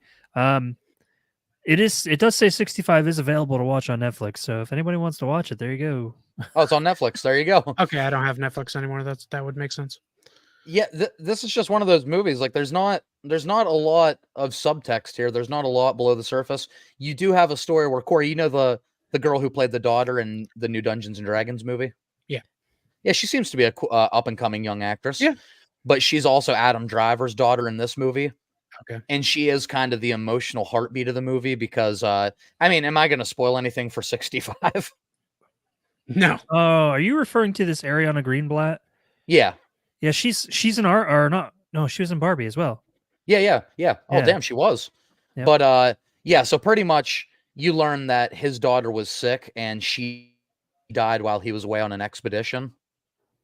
And so he has extreme guilt about his daughter dying and him not being there because he was out looking for a cure. And so this little girl is kind of how he gets his redemption. And so that's a nice, that's a nice moment. The little girl, like throughout the movie, learns, like, because they have these holograms and she plays one while he's sleeping and she learns that he has a daughter and he lost her. So, it's a nice emotional tie in there. But the movie is just like boring. I don't know how. There were all these moments where it's just like hiding in caves from dinosaurs for extended periods of time. And when you have two people with a language barrier, there's not a lot of dialogue going on. It's only an hour and 33 minutes, and you're telling me that there's a lot of boring parts of this movie? I know, that's what sucks, is because we complain about movies being too long now, and it's like that's a nice quick 93 minutes, but it feels longer than that. I hate feels when like movies are that like an hour and a half is like that's a good time for a movie that doesn't have a lot of story. Yeah. Yeah, Tim says so- Demi is pretty, but damn, she's nuts. And then Phil says like Enemy Mine. Yeah, good call. Sorry, Mike. Good. No, I just you don't see that anymore. Movies typically aren't an hour and a half long. No. They're easily 2 hours or plus. Like, I mean, Oppenheimer was 3 hours. Holy shit. So, and sometimes the movie needs that. And that movie I just needed every fucking minute. Oh yeah. And having an hour and a half. Yeah. For this movie, and you're still telling me that there's parts where it just seems like it's dragging on. That's the worst hour and a half of a movie you could watch. Right. Like, fuck. This movie is no Schindler's List, or as Corey would say, you people. Right. Same movie, basically. Same, basically, yes. It's like the Pam meme. They're the same movie. The same picture. All right, so 65. Honestly, man, it's not a bad movie though. That's the thing. I can't put this in a category with you people. Yeah, I heard it's okay. But... Yeah. Honestly, for me, it's here, but with our collective, I'm gonna keep Cocaine Bear above it. But I'm gonna put it right there. I have a feeling this is gonna be a very popular category for my 2023. Because I've said before, but not the best year for movies. And now to a movie that people have been begging me to watch. But my list I gave you, Adrian, there were, I don't know if you noticed, there were asterisks besides 6 of them. Yes. Those are the 6 I loved. Oh, okay. So yeah, you like if you had to, you like initially you couldn't even make a top 10 movies you loved from last year, Not really. right? Of course, you saw like I 30, could if so I had still to, but- six out of 30. Well, that's an even 20%. Yeah. Phil says, got to be in work in an hour. We'll finish watching after we get off at 10 a.m. All right, Phil, man. Hey, love your support as always, dude. Appreciate having you here. He always provides great insight. All right. Even And if now he's wrong, for- even if he's wrong about Scream. Now for the Very wrong. less superior Dungeons and Dragons movie. Corey, do you have the clip? Not on this. Can't play it on here. Snails, no. No, this is funny because we just talked about 65. So we're going from one of my biggest disappointments from last year to one of my biggest surprises. Dungeons and Dragons is also Honor Among Thieves, I should clarify. Yeah, Honor Among Thieves. You definitely need to add that. Not our It's- bad movie. Yeah, no, it's a movie that Yeah. unfortunately, I didn't go to the theaters to see. I wish I would have because this movie unfortunately fucking tanked in theaters. I wish it would have done better. Yeah. Oh yeah, it's so good. Yeah, I saw this one much later on. Again, if you listen to our D&D episode, I am not the D&D lore guy. I do hear this movie got a lot more right than the 2000 movie. Yeah. I hear from the most part Dungeons and Dragons fans were overall pretty happy with, different storylines and set pieces and areas of the map. So that's good to hear. At least they stuck to mostly the lore. I think Chris Pratt. Did I say Chris Pratt? Chris Pine. Yeah, Chris It's Pine. fine. Yeah, one of the Chris's that are in everything. Chris Pine, I think, was fantastic in the movie. DC Chris, not MCU Chris. Yeah, This yeah. is- He provided great comedic relief when they easily could have made him like a warrior type. They could have made him a total badass. I love the choice to make him just like the lute playing fucking doofus. Chris Pine is So- very funny, so it He it is. made sense that he would play that. I have character. a question. This Safina character, was she a major part of the movie? Wait, is that I don't Michelle remember Rodriguez? the names enough to. No. That's the actress name is Daisy Head. I was just curious Yeah, why do you ask? because her father is a legendary British Dick? actor, Anthony Stewart Head. You see my joke as a dick Oh yeah, head. no. Her There's my father, son, Richard Head. her father is very well known for a lot of And different this is things. my daughter, Fat I'm not- Pussy. I'm not going to mention. And my son, the- Michael Hawk. I'm That not. goes by Mike. I'm not going to mention the bingo card of which he's from, but I will say that. Buffy. Yep, he's from Buffy. He's also very well known for his role as Frankenfurter in the or whatever the equivalent to London's Broadway is. Oh, okay. Well, he's a song and dance guy. Oh yeah, he was in Tim Burton's Sweeney Todd. Oh yeah. Okay. Tim says, Honor Among Thieves. I did get to see it. Oh, good for you, Tim. You supporting. He's a big D&D guy. Yeah, loved it. He said, as a 20-year D&D vet, it was pretty good as far as lore in that. Nah. He's a Pittsburgh word in that. He uses that a lot. So You first of all, Jagoff? the lore was good. That's a huge thing. When you Yeah. take something with like years and years and years and lore of fucking backstory and history, it's important to get the small things right. So the fact they did that is good for D&D fans. Me as just a movie fan, like it's a fun fantasy adventure. Like I said, I like Chris Pine being the fucking goof. Michelle Rodriguez is a total badass. Oh hell yeah. The Bradley Cooper cameo is hilarious. Yes, it is. with him being her ex. And then and I love the sequence in the graveyard when they keep bringing up the dead and they can ask him 3 questions. That's one of my favorite parts of the movie. He's like, but sir, you only asked me 1 question. I'll be doomed to remain here for eternity. Okay, do you like cats? Did you see the post credit scene No. with the one guy still alive? Hello. Oh my god. Can somebody ask me a question, please? Yeah, because the last one they leave him alive. Yeah. But Uh, the first My one favorite that part is actually when he's waiting for Jeffrey to show up. Is Jeffrey gonna be here? Because he really told me. They keep Yeah. asking about Jeff, and then he finally shows up, and it's this bird guy, and he runs and jumps out the window with him because Yeah. he knows he'll fly. It's great. Yeah, Mike, so they're like standing trial to see if they're gonna Yeah. like, get released from prison. And like he's waiting for this one judge because like he told his sob story to him and he's like he thinks he's gonna get them off. Yeah. And like he's late. And he's like, so there we were, trapped in the middle. Do you know when Jeff's gonna be here? Because He really don't- needs this Jeff guy to show up. and they're like, I think we're perfectly fine without Jeff. He's like, right, back to the story. He's like, and there was my daughter. But seriously, Jeff, is he on his way? And then finally Jeff walks in and he's this giant like bird man with Like giant pterodactyl wings. thing? And Well, and there's- like there's Jeff Jeff. says something like, I don't know you. And then he grabs Jeff and they both jump out the window holding on to Jeff because he'll fly. Yeah. And then that's how they escape.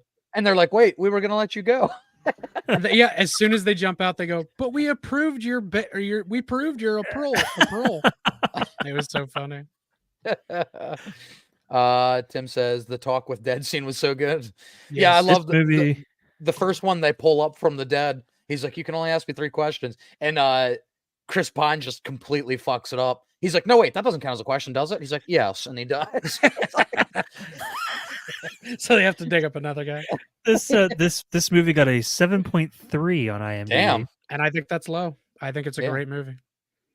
Uh-oh. You used the word great.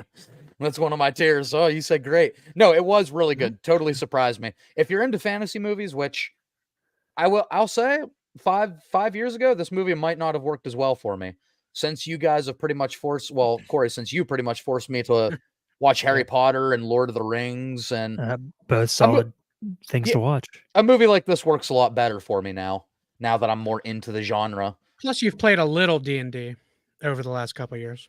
Yeah, I've experimented. Dicks and ducks. Dicks Exactly. and ducks. And Dicks I'm and all out dongs. and I'm all out of ducks. Quack quack. Motherfucker. Quick. But I think it was a surprise. I'm not saying it's any kind of masterpiece. But Eric if you're just Cochran? looking for like a fun adventure movie in a time where also we don't get a lot of great comedies, it's also pretty funny. So I mean, it's a solid time, especially if you're a D&D nerd, then it's definitely worth a watch. If D&D 2000 soured you to D&D movies, give this one a chance. Corey, I thought D&D 2000 was a great movie. So Corey, are you going great? Is this your Me first great? personally, I'd have it in great because I love fantasy movies. I love D&D. That movie got me. Me and Katie just watched it for the first time a couple months ago, and Yeah. even she liked it, and she doesn't give a shit about D&D. So, like, Okay. it's a beautiful, fun, funny, heartfelt movie, and I dug it. Okay. Yeah, I knew we weren't even close with the name, but I know Corey was just using like a filler name for the joke. Yeah, Hey, Tim says the Birdman is in. Eric Oh, Cochran. is that like his Eh, species? Yeah, Eric It must Cochran. be. Yeah. The Birdman is a Eric Cochra. The Birdman is a cockring. The Birdman is That's what I Eric was thinking. Cox. Yeah, let's just call him Eric Cox. Speaking of Eric Cox, what's your next movie, Adrian? Wait, what the hell? Let me say you transition because I don't remember what my next movie is. It's Eric. Eric Cox. Oh, Eric. How the hell did that happen? All right. Next up, Air. Subtle planning. So, 2023. It was not just the year for shameless domain property horror ripoffs. It was also the year of company startup movies. Oh yeah, it was. You had like Beanie Bubble, you had Flamin' Hot, you had Air, you had Blackberry, you had a Yep. couple more that I can't remember. Chris Tucker coming back to acting. Tetris. Yeah, what a comeback. Tetris was one, yeah. Air was, I believe, the first one of the year. And Air was good. It didn't really move the needle much for me in either direction. For the cast it should have been better. I Yeah, think. for the cast, I mean, yeah. I was a bit disappointed. Chris Tucker making his debut back to acting. I don't think he was gone, but he hadn't been in Right. anything in a while. I mean, you Right. got Matt Damon, Jason Bateman, Ben Affleck, Viola Davis, Chris Tucker. Yep. I mean, Mhm. I think That's- Matt Damon is definitely the highlight of the movie. Oh yeah, Viola Davis is great as fucking always a highlight. Michael's mom. Yeah, every movie she's in, she's a fucking Yeah. highlight. You want a definition of a strong woman? That's Viola Davis in every movie she's in. That's why she was in that what was that movie called? The Kingdom Oh, of yeah. Women movie where she was like the badass leader. Can't remember. that's what why she it's was. called. That's why she unfortunately was Amanda Waller in the Suicide Squad movies. but she was tough as fuck as Amanda Waller, Hell yeah. even if the movie mean- sucked. Hell Much more yeah. enjoyable in the second one. Hell yeah. Yeah, but Air just really, I mean, if you're into these like kind of startup movies, I mean, this is one of the better ones that I've seen. You know, if you're into the story of Nike, it's just I mean, it wasn't a movie I got out of the theater and I immediately wanted to talk about. I'm like, that was fun. You know what I mean? I think I it's remember you telling me I should watch it because I mean, yeah, me being a huge Bateman fan. yeah, I think it's pretty highly regarded as far as score goes. And like I said, it's good. It's not like I don't think it's a waste of time, but it's more so if you're really invested into the story, or I mean, if you just like Matt Damon, he's a starring role in this. He's Yeah. pretty much 90% of the movie. Matt Damon. Matt Damon, and who doesn't love some Matt Damon? He's I in love another I love movie the we'll talk whole about. I love the whole story of Air, like the fight they have to make this shoe based off one guy and nobody believes it'll Yes. work. Oh, it was a huge risk. Like it's a beautiful story and it's a true story. Like they really took a chance here Right. making like Nike was established. They weren't like a Well, failing company or anything when Jordan but signed on, but but they weren't close to what they were like now, what no, they're yeah, considered Air now. Jordans made them what they are now, and like they had to fight Reebok to get him away from Reebok because he was thinking about going with Reebok. I know, like I watched that whole Jordan documentary series that they had out there. I don't remember what it was called, but that 10-part series, the Oh, champion, yeah. whatever it was called. Yeah. And there was a whole Yeah. episode on how Reebok was trying to get him, and their parents were thinking about it, and Nike didn't offer him as much, I guess, but he still wanted to go with Nike because he believed in him, and he ended Yeah. up signing with Nike. Yeah, and the thing is, it was super ballsy to like what he asked for instead of like just signing a contract and getting a set amount for having the sneaker in his name. They wanted stock options in Nike. They wanted Like, stock options and they wanted his name on it. Reebok wasn't gonna give him the Jordan name on it. They were just gonna make yeah, it a shoe for Jordan, but he wanted it to be called the Jordan. right. And Jordan even in his playing career made way more from Nike than he did from like Oh hell yeah. his actual NBA contract. And we won't even talk about the fucking lemon squeezes that Scottie Pippen made his whole career. I feel bad for that man. Let me ask you guys this: how many pairs of Jordans did you own? So many. What do you mean in I have a pair life? under my bed right now. Yeah. I have the jeez. Jordan Retro ones under my bed right now. Beautiful shoes. Yeah. I've owned a lot of Jordans. That was the one thing, like when we were kids, for some reason, like we were fucking poor kids, but for some reason we had rich kid sneaker taste. Yeah, We did. for some weird ass reason, I remember shoes being a big The deal Last in Dance. school. Yes, yeah, they were. Tim, thank I'm- you. Holy fuck, The Last Dance. Yeah, yeah. I could not think of that. I Mike, never owned a pair of Jordans. I actually, quick story, real quick. I was actually in McDonald's one time. We just got done playing basketball, so I had my old crappy sneakers on, and we just walked to McDonald's to get something to eat after the game, and these kids behind us were just heckling us like, look at these poor kids with their shitty shoes on. Like, it really made me mad. I turned around and I said, you don't even know the Jordans I have at home, motherfucker. And I walked away. Like, it didn't show them anything. They still made fun of us, but I was so mad because I had $100 shoes at home. You're like, damn it, why didn't I wear my nice shoes? Let me show you I have them. Let me show these little stupid kids that I don't give a shit so about. mad. Yeah, right. Because I'm a young kid and that, social status matters. Tim, by the way, how did we do pronouncing that? Arakakra. Like, is that right? Arakakra? Or is it Arakakra or something like that? Eric Cox. As Donatello says in the Teenage Mutant Ninja Turtles movie, Arakakra. Hey, yeah. Very nice. Very nice. But man, Air, it's a movie, and also keep in mind, Air is a movie I saw when it released. So a lot of these movies I haven't seen in a year, close to a year or over a year. But Air, it doesn't do enough to make me remember it. Really, it's just like a feel good startup story. Viola Davis is great. Matt Damon is great. I like the choice not to actually show anybody playing Michael Jordan because no matter how they portrayed him, he'd be shit on I think by you only the saw internet. the back of his head like once. You when saw he's the walking back through- of his yeah, head, when he's walking and through the people building, people probably still said that's not even the right shape of his head. probably Probably, yeah. he didn't play that part right. Air got a 7.4 on IMDb. Yeah, like I said, it's highly regarded. Definitely not bad movie. I would probably put it bottom to good to top of forgettable, but based on Watch it my over all the own ones in Forgettable. okay, yeah, based on my own parameters, am I going to watch it again anytime soon? Probably not. No. So I can't put it good. I own it now, so I'll watch it again eventually. But Yeah. All right, here's a fun one. Hmm. All right, guys. So we are on to the Ugh. Super Mario Brothers movie. Worst movie of the year. Worst movie. Tim says, not bad, but I usually say it with a long O. Okay, so long O. Aarakocra? Aarakocra. Erico. That's probably right.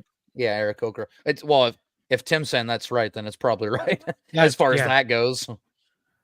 Yeah, guys. So the Super Mario Brothers movie, we did a full episode about this one on our podcast. Shortly after it dropped, it's one of the few movies that Mike went to go see immediately. I went Mike, to Meadville to go see it. And Mike, Corey, both of you, this was a movie with the whole family. yeah. Yes. Oh, yeah. I saw it twice in theaters. I watched it probably 20 times since I bought it. That's what I was gonna say. And we projected it in the backyard once. Yeah, So I'm isn't gonna say- a movie all your kids just like, is it a replayed movie in your house? Yeah. Absolutely. Mario soon as movie, it- Mario movie. as soon as it is available on Peacock, as soon as it is available on My Netflix, kids- like it's my- always on. My kids are a Right. little past that stage where they beg for a movie, like put it on, please put it Although, on. yeah, I guess more. They Mike's can all kids, do but- their own Well, things now. no, Like no. our youngest kid is 10 now, so like they're all Right. old enough to do their own thing. Well, yeah, they do But- it themselves, but like But I'll I keep them walk by over. their bedroom constantly, and Mario's on. It's pretty consistent. I mean, I don't know how many times I walk in the living room and suddenly it's either Mario or it's the new Spider-Man, the new shit. Across Into the the Spider-Verse. Spider-Verse movie. Yeah. Yeah. Now I will say lately that 'cause movie was we- okay. I will say lately because we introduced them to the How to Train Your Dragons movies. They Yeah. are so obsessed with good. those. So those have been kind of on a lot more frequently. But- Okay. But the Mario movie is a popular pick in the households. Oh, Oh, yes. yes. Okay. Yeah. So I mean, we talked about it. It's if you're any type of Mario fan, it's a fun movie. Even if you're not, like, it just as an animated film for kids, even if they don't know fucking the history of Mario, they don't get every Easter egg. It's a fun family movie. It's colorful, it's loud, it's bombastic, the music's really good. The soundtrack is not good. You guys know I hate the soundtrack. The score is good. The score is really good.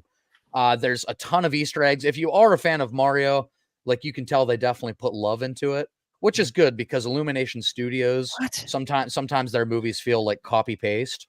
So it's good to see that Mario, there's actually some love for the source material here. There's love. I mean, I feel like there's no sunshine, only darkness.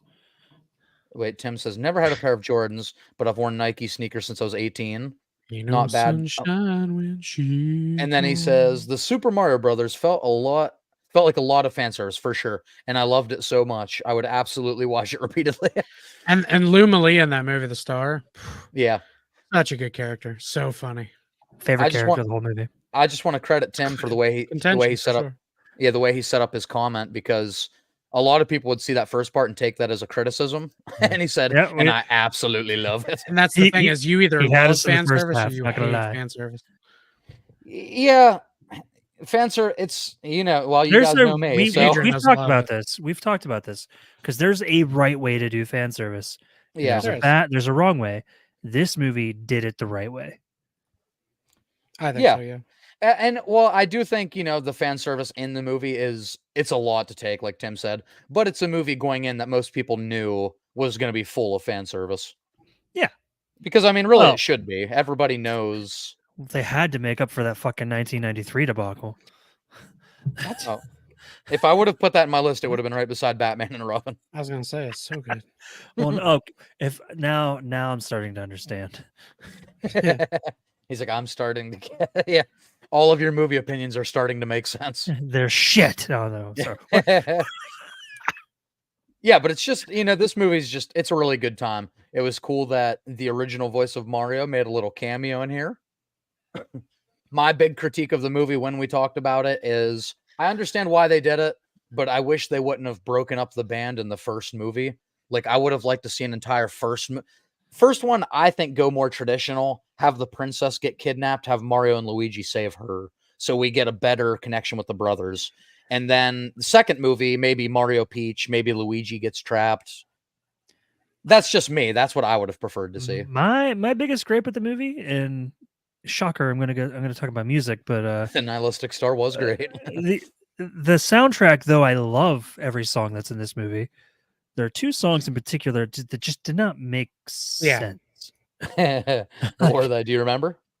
Take on Me definitely didn't make sense. Like I Right. love that song, The but Culture Shock um, theme song. yeah, the Culture Shock theme song. But The like unofficial, we should say unofficial theme song. the only thing I could even remotely say that there's a connection there is that while they were thinking of that scene, somebody was like, "Guys, you remember that? You remember the '80s music video where they're like racing on race cars and it's all black and white like a comic strip? Yeah, you know, like Take on Me by Aha." And somebody's like, "Oh yeah, that makes sense. Fuck it, throw that there. We needed a song for that." Yeah, there were That's definitely the only thing, and that's a fucking stretch, man. Should have been Welcome to the Jungle. Yes, that would have made way more sense. Maybe it was a little too much for kids. That was definitely too much. And they should though- have borrowed one fucking song from the Thor Love and Thunder soundtrack. That's all they used as Guns N' Roses. They should have taken one of their songs. Yeah. Now, though it made kind of sense because they were in Brooklyn, but to have No Sleep Till Brooklyn in there was just stupid. No, I liked that one. I don't know. I just wait. What's the other one you didn't like then? Oh, I didn't say there was two I didn't like. Oh, okay. Yeah, Mike. I think you said two. Yeah, I did. He Wait, what's nodded his head. He I nodded his head. nodded because there was misplaced songs in this movie. Oh, okay. And maybe perhaps I was just a little annoyed because I literally had already heard No Sleep Till Brooklyn in another movie that year.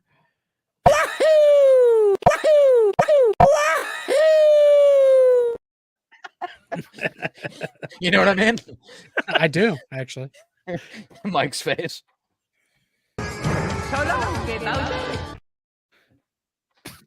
That's a hate crime.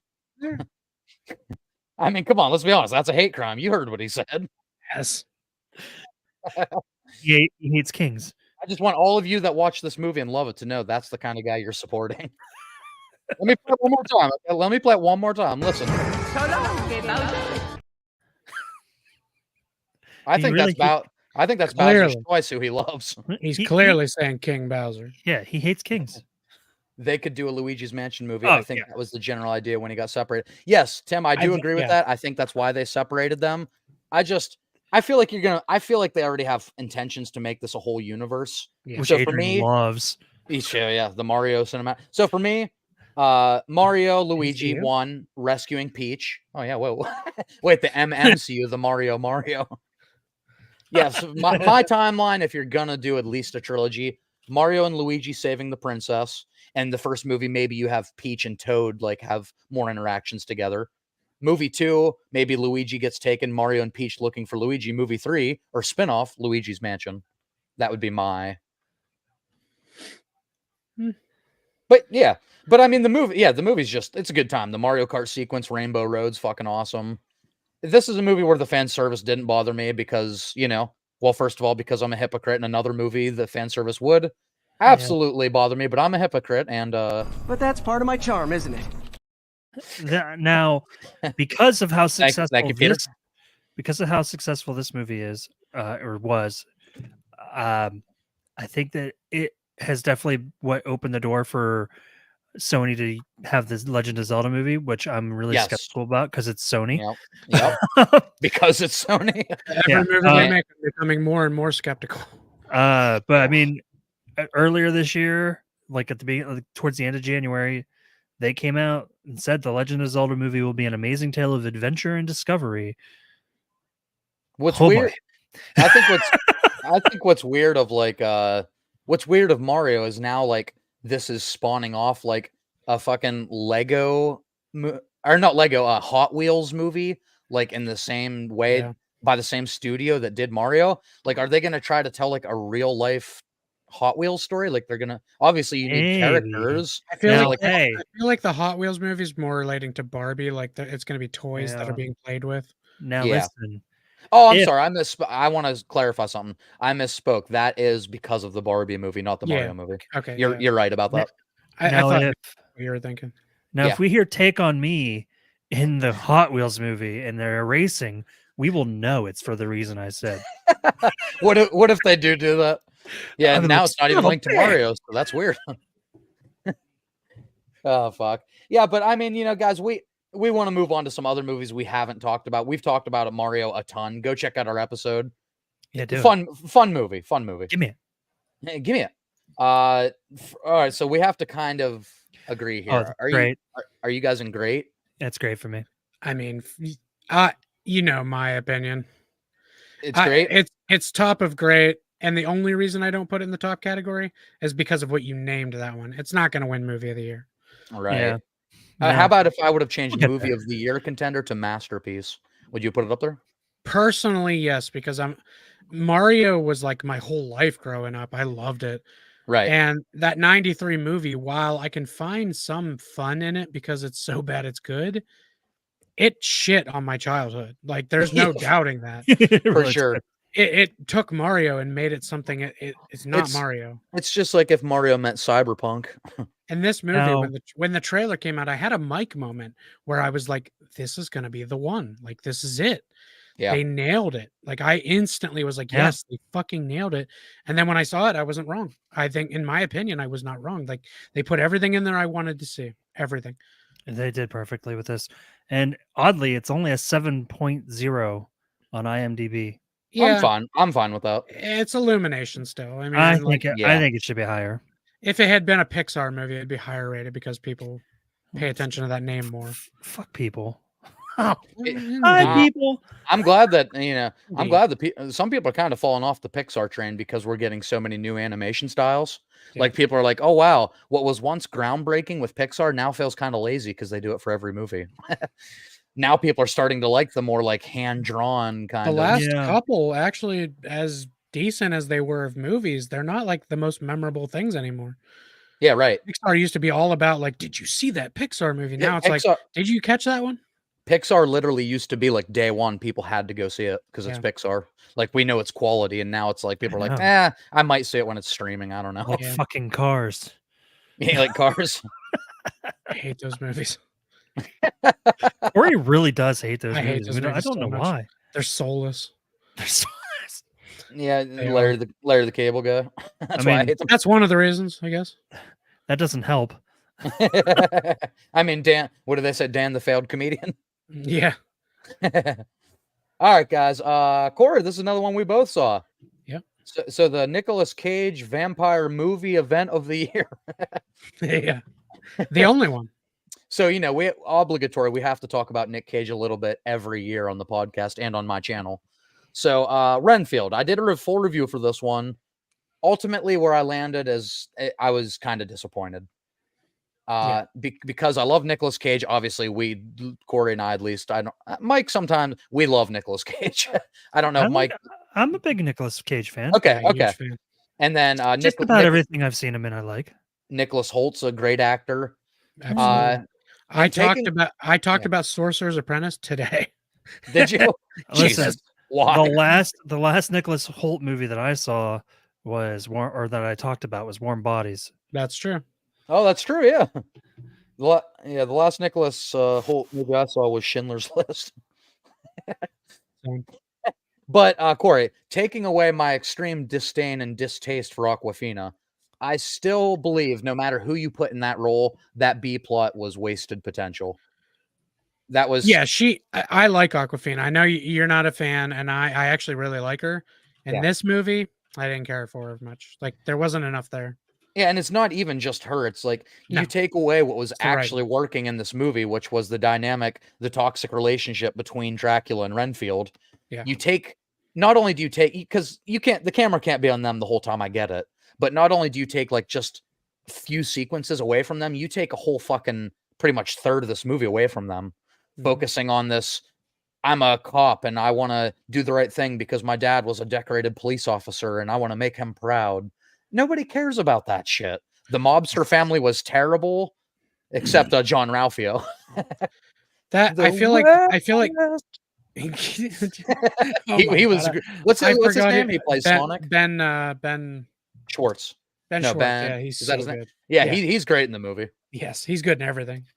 Would you like to see my Ben- short? Always my Ben is always my Sonic. He's my Sonic. Yeah, Ben Schwartz knew the movie he was in, just like Nick Cage, just like Nicholas Holt. Apparently, nobody else did though, because his mom, Ben Schwartz's mother, is like supposed to be this crime boss. Not intimidating whatsoever. Not believable. And if anybody is wondering what Nicolas Cage was like as Renfield, imagine Nicolas Cage was a vampire. Yeah, That's it. It's was one just of the Nicolas roles he Cage. was born for. Yeah. He is great. That's what makes it hurt so much. Is because if this movie focused on just him and Renfield trying to get out of that relationship, sure, Yes. you give him like some kind of love interest, whatever. But if this story Make is it- mostly a plot, this is a pretty good movie, I think. You make it more of a comedy version of Interview with the Vampire with Brad Pitt and Yeah. Tom Cruise. Perfect movie. Yep. Well, Tim not says- perfect. Sorry, you know, Yeah. you know, Damn. perfect comedy movie. Yeah. A perfect Nicolas Cage, goofy ass Dracula. Exactly. Tim says, I like the first Cars. After that, meh. And then CSP Mike, whoever that is, says, thank you, Tim. I agree. 2 and 3 suck. I love Mike's picture is such product Wait. placement. Let me pull it back up. Oh, yeah. Except it's backwards. Oh, Dude, that's 'cause people Cam just is- sell out, and that makes me really sad. I also have on my. Oh Jesus. Oh, wait. Hold on. Oh, you can't see it. But my shirt says, I survived Barbenheimer, and it's a pink explosion. Oh, nice. I remember that shirt. You showed it to me a while ago. Yeah. Yeah. We're So so far away from talking about them. So Renfield, just wasted potential, man. This could have been a horror movie I really genuinely enjoyed because we like horror comedies, and that's what this movie was trying to be, but they fucking fumbled it, man. They really fumbled it. I don't know whose idea it was to take that much screen time from fucking. You have Nick Cage's Dracula. You have a dream if you're making a goofy movie, you have Nick Cage as fucking Dracula. That's the perfect template. Mike, I know your stupid goofy movie jokes coming. Yes. I always see your shitty jokes coming by your face. So Renfield, Corey, what do we think? Is this I think it's objectively a bad movie. Yeah, man. That hurts. Because of the B story. Like if you just, like you said, stuck to the other thing, I'd even put it up in good. Yeah, it hurts because Nick Cage is notorious. He's known for never making a bad movie. So Well, that's true. None of them are that's bad. but that's just true. let's just call it a B story movie and then not B movie, Mike. Don't say Yep. Yep. I wasn't thinking that. that. Okay. I wasn't back on the screen to see Mike's face, but I was wondering if it glue that's not a B movie. What's no, the deal with No, Renfield? the difference is the way Adrian said a goofy movie because it's literally the title. Literally the title of the movie. All right. This has a 6.4 on IMDb. 6.4. That's high. Yeah. But for me, it's a bad movie, but I don't like saying that. Yeah, you know what? I'm gonna, just because I gave it a little love on one of my videos, I am gonna put it at the bottom of here. But for the sake of later, when we need to even out the tiers more, I'll probably end up moving it down anyway. When Adrian's like, when I need some space in mid. Yeah. All right, next one. I'm gonna fly through a few that, like, the ones that only I've seen, I'll kind of give shorter thoughts on so we can talk about the movies we've all seen. So the next one here is Beau is Afraid. This, definitely out of the movies I saw last year, the most experimental movie. Ari Aster, who's known for making some fucking out there movies, continues that trend here. Joaquin Phoenix, of course, he's great and everything. But aside from like some impressive set pieces, like the set designs on the movie are truly like fucking weird. You feel like you're kind of tripping the whole time you're watching this movie. So it's very experimental. It's just that it feels like an entire 2-hour excuse. By the way, this movie's over 2 hours. It's way too long, but it feels like it's 2 hours and 59 minutes. Yeah, it feels like just an excuse. It feels like we're sitting in an Ari Aster therapy session. Is what it feels like. It feels like we're the third party. Like we should. Like it feels dirty to be here seeing this. That's a dangerous room to sit in. Yeah. Why are we here? The highlight of the movie, though, is you have a dick monster up in the attic at one point in the movie. Yeah, so a literal dick monster. You're not shitting this? No, I'm not shitting on your dick. Oh, There's a oh literal my dick God. monster. Now, Mike, the shit monster was from Dogma. Beau is Afraid. This, other than Infinity Pool, this is the real reason I made this category. This movie is absolutely not for me. It is very experimental. Some people love it and swear by it, and that's great. For other people, it didn't work at all. For me, it's like I would rather be doing pretty much anything with my time than watching this. 6.7 on IMDb. Yep. and it got some decent reviews. Okay, let me move on here. Corey, next one. This is one we have both seen. The latest addition in the Evil Dead franchise. Which I'm Mike, a huge I know fan you're of an the series, so. yeah, Mike, I know you're a fan of the series, but I don't think you saw this one. Yeah, I unfortunately didn't get a chance to see this yet. Yeah. I'll start out by saying, what's her name? Allison Sutherland as the I don't know. Deadite, as the mother. She is fantastic. Oh yeah, I she think looks the part. She does. She said her inspiration was Jim Alyssa. Carrey from The Mask. Alyssa Sutherland. Alyssa Sutherland. Makes sense. Yeah, she said her inspiration is Jim Carrey from The Mask, and when you see the performance, it totally checks out. She definitely gave me like The Mask mixed with Joker vibes. Yeah. Oh yeah. But, yeah. That's a yeah, good but way to put it. she definitely turns in like one of the best Deadite performances in the series. Well, I usually think, they're over the top, like Yeah, for screamy sure. and jumpy. for sure. I love that Bruce Campbell was the voice in the recording. Yeah, he cameos voice, so he is in the movie technically. I mean, I love that man. I didn't like it as much as 2013. No. To me, Mia was a stronger character than I think the aunt's name was Beth. Mia was a much stronger lead character. I liked her journey of like being a recovering drug addict and then being a Deadite and then like coming. She had the full fucking 360. So As a yeah, matter of fact, yeah. as a huge fan of the series, it is my least favorite Evil Dead movie. But that's I not think so. saying it's bad. No, it's one of those series where there isn't a bad movie. And that's including the show. I loved Ash vs. Evil Dead. Yeah. So like But I think it's my least favorite property, but well, no, not least favorite property. That online game that came out last year was not very good. Oh yeah.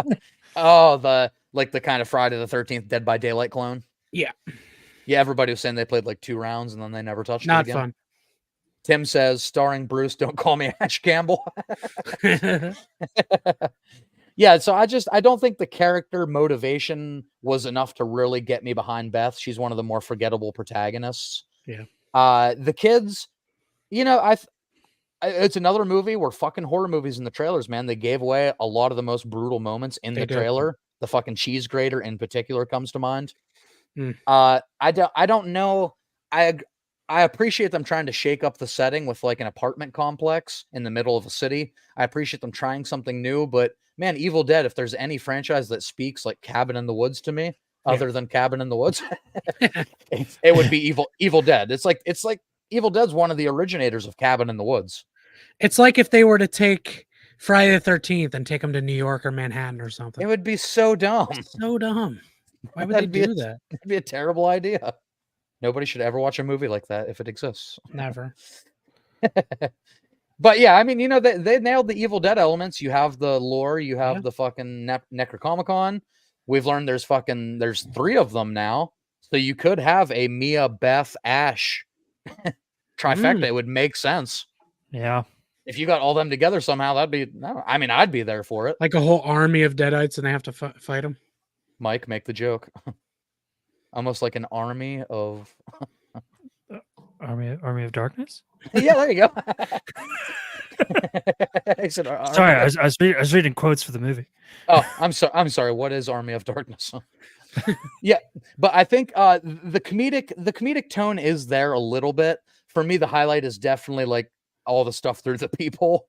Yeah. When she's trying to get in as the Deadite. So it's so funny, Mike, in the movie, like there's a point where she's trying to get into their apartment. So you're looking through the people. So obviously, like at some point, the fisheye lens has to cut off. So like all you see is her chasing people back and forth through the hall. And she's like disappearing off frame. And you'll like hear a shotgun blast and she goes flying past the door and she gets back up and goes running again. Is that when she says, open the door like you open your legs, you stinking creepy slut? Yep. And she's talking, she's talking to her sister in that moment. Yeah. Good to know. So they got some of the comedy there. They just like Evil Dead 2. I think this is the second of like the new Evil Dead 2013, Evil Dead Rise. I think they tried to blend the horror with the comedy more this time around. Yeah. Because 2013 was just fucking gnarly. Like there wasn't much comedy to be had. It was brutal. Right. It was more like the first Evil Dead. Yeah, there was like one character, like the comic relief character that was funny, but that was about it. That was it. Yeah, exactly. But Evil Dead Rise also my least favorite in the franchise. It was just fine. Yeah. It got a 6.5 on IMDb. 6.5. This one, man, you know what? Let's start. Corey, I'm already going to start because there's too many here. I'm going to move Renfield down. I will agree with you there. Evil Dead Rise, do you think we put to the top of the mid, or would you call it good? Maybe good. It is Evil Dead. Yeah, I think it's good still. I do Bruce too. Bruce Campbell's voice is And in I it, so it's think it's- automatically good. I think it's better than Knock at the Cabin. I do too. Do you think it's better than Creed 3? Would you watch it again before Creed 3? I'd watch it again before Creed 3, but that's my I would horror too. bias coming through. Guys, I would Scream watch 6. it again. I think haven't watched it Scream once. 6 is better though. Actually, this is perfect because on my list I have Scream 6 above Evil Dead Rise, so this is a perfect placement. Actually, okay, so I'm happy with that. Oh geez, this is another one we'll kind of be brief with. We have an episode of this as well. Yeah. If you've been kind of your faith in the MCU lately has been wavering, like some of us, Guardians 3 I feel like is a good one to reinvigorate that. Although it's kind of sad because that is going to be the end of those cast of characters. Is it because teeth? It's because of teeth, right? Fucking teeth. Teeth so much. I fucking curb stomp teeth. I hate that fat fuck. Hey, fuck that fat fuck. Yeah, I'm not talking to Floor. I'm not talking to that fat fuck. But yeah, no, Guardians 3 was genuinely a really good emotional movie. The Guardians characters, I think, it's a cast of characters. Even Corey can't say he was super familiar with before the first movie. No. Right? And I was more familiar with the Guardians team that was in the comics. Yeah. They actually kind of shook it up for the first movie and put some people in there that weren't like the main focus of the Guardians. Yeah. And they are kind of an exception to the rule where Guardians are movies I've enjoyed all three for the most part. Like they've stayed consistent to their characters. The comedy, maybe it's just because the way the Guardian movies are with James Gunn, but the comedy always works better for me in the Guardians movies than most Marvel movies. I tend to be more forgiving with them, like inserting jokes because, that's their characters have a hard time taking anything seriously. So it makes sense. And you need to add in there that Chris Pratt's very good at sneaking jokes into things. He is Very good. He's one of those guys, like he's a different comedic style, but he can kind of carry the torch since Tony Stark, since Robert Downey Jr. left. Chris Pratt is that next guy that can like fit jokes in any situation, and you're never really mad at it. Yeah. Yeah. So, I mean, Guardians 3 it's either my favorite or my second favorite under the original. The Rocket backstory is fucking phenomenal. And again, I'm a sucker for backstories. I mean, and just the whole thing that it turns out it's actually Rocket's story all along. Yeah. Yeah. Is beautiful. Absolutely. It was silly raccoon. It was your story all along. Tim's talking about Evil Dead Rise. He said Pizza Papa's in it. You can't put it below good. And then he says, I loved Guardians 3. Super emotional. Nice way to wrap up their story. Agreed. This movie used Where the was first Pizza Papa F-bomb. in Guardians? He's talking about Evil Dead Rise. Oh, okay. Bruce Campbell. Yeah. My mind at first went to the MCU as well because I'm like, where? This movie used the first F-bomb ever in the Marvel universe. And it was placed perfectly. It was placed perfectly. What do I do now? Open the fucking door. That moment, I fucking died laughing in theaters. Katie and I both hit the ground, basically. We just got a Mike fun fact. Well, oh yeah, I guess so. I was like, he even shocked himself with that one. There's no explosions with mine. Mike shares fun fact. I state that Mike shares fun fact. Mike, surprise Pikachu face.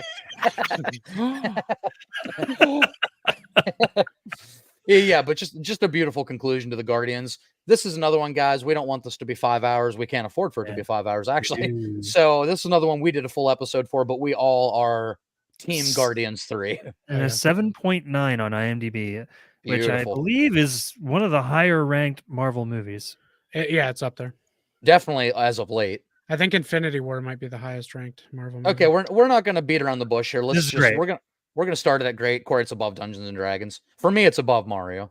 Yeah, I think I'm fine with that. It should be at the forefront at the moment. I know that both of you wanted above Mario, and I won't argue that because to me, the only thing that can compete with Mario and Ninja Turtles in my eyes is Marvel. You people.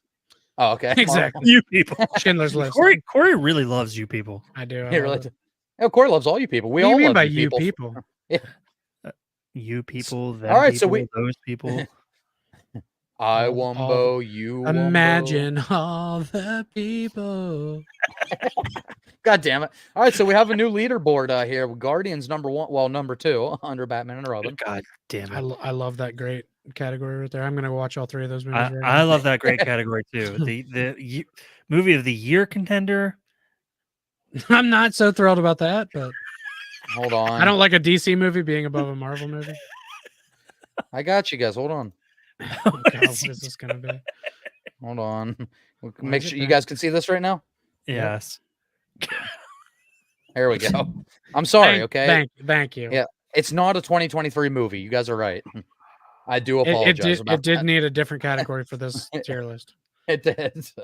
Now it's in its proper place. When Josie rewatches this, he'll agree. Mike gave up on the hat.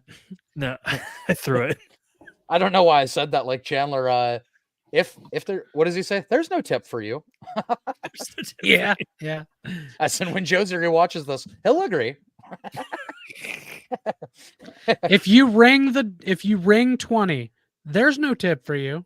Yeah, there it is. All the new chairs they got. Yeah, ring 19. If you ring 20, there's no tip for you. All right, guys, I'll be quick with this one. Blackberry. To me, this is the superior air of this year.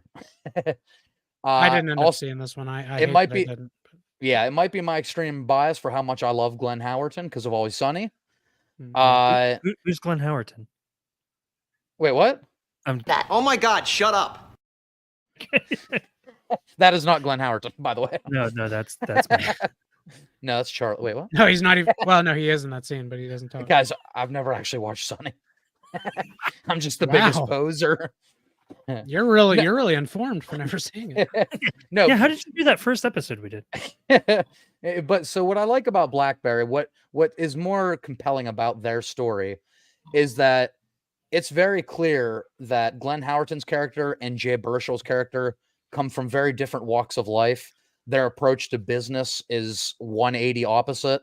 Glenn Howerton is very aggressive. You know, he's been in business his whole career. He knows how to get shit done. He's one of those guys. He's like a Matthew McConaughey and He's a fucking Wolf of Wall go-getter. Street.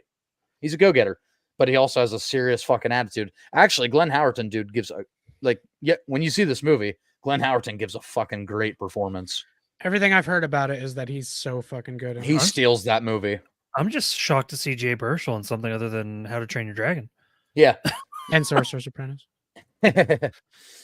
Yeah, but it's a great story of like these guys coming together when they really had to, because Glenn Howerton, in his case, literally his job is letting him go. But Jay Baruchel doesn't know that. He thinks that Glenn Howerton is just coming on because he believes in them and believes in the product, but it's actually because he's about to get fired. And Jay Baruchel needs him because he's Jay Baruchel in real life. He's quiet, he's reserved. Like in the meetings, he's not going to sell people. You know what I mean? Yeah. He's going to have the graphs and the charts and all the statistics, but that's not what people want to hear. They want you to sell them like on It's like- yourself. It's like the people that write comedy and music and can't perform it themselves. Right. He needs a that state. kid, yeah. It's Yeah. so weird seeing Glenn Howerton with like a fucking horseshoe haircut. Yeah. Yeah. And Tim says, goat, that's just bad. Yeah. Oh, Corey, wasn't Glenn Howerton? Because didn't he actually shave his head, or did he just wear the bald cap on the Sunny podcast? Because he was bald for a while. No, he was really bald. Yeah, he shaved his head for the movie. Yep. Because he says in the did he podcast in shave that his episode head? that he would go into like coffee shops and stuff, and people would be like, "Whoa!" Did he shave his head in that design, or did he shave it completely bald and didn't put like a wig on? No, I think he shaved it in that design. I don't know. I could be Yeah. wrong about that, but he shaved his head.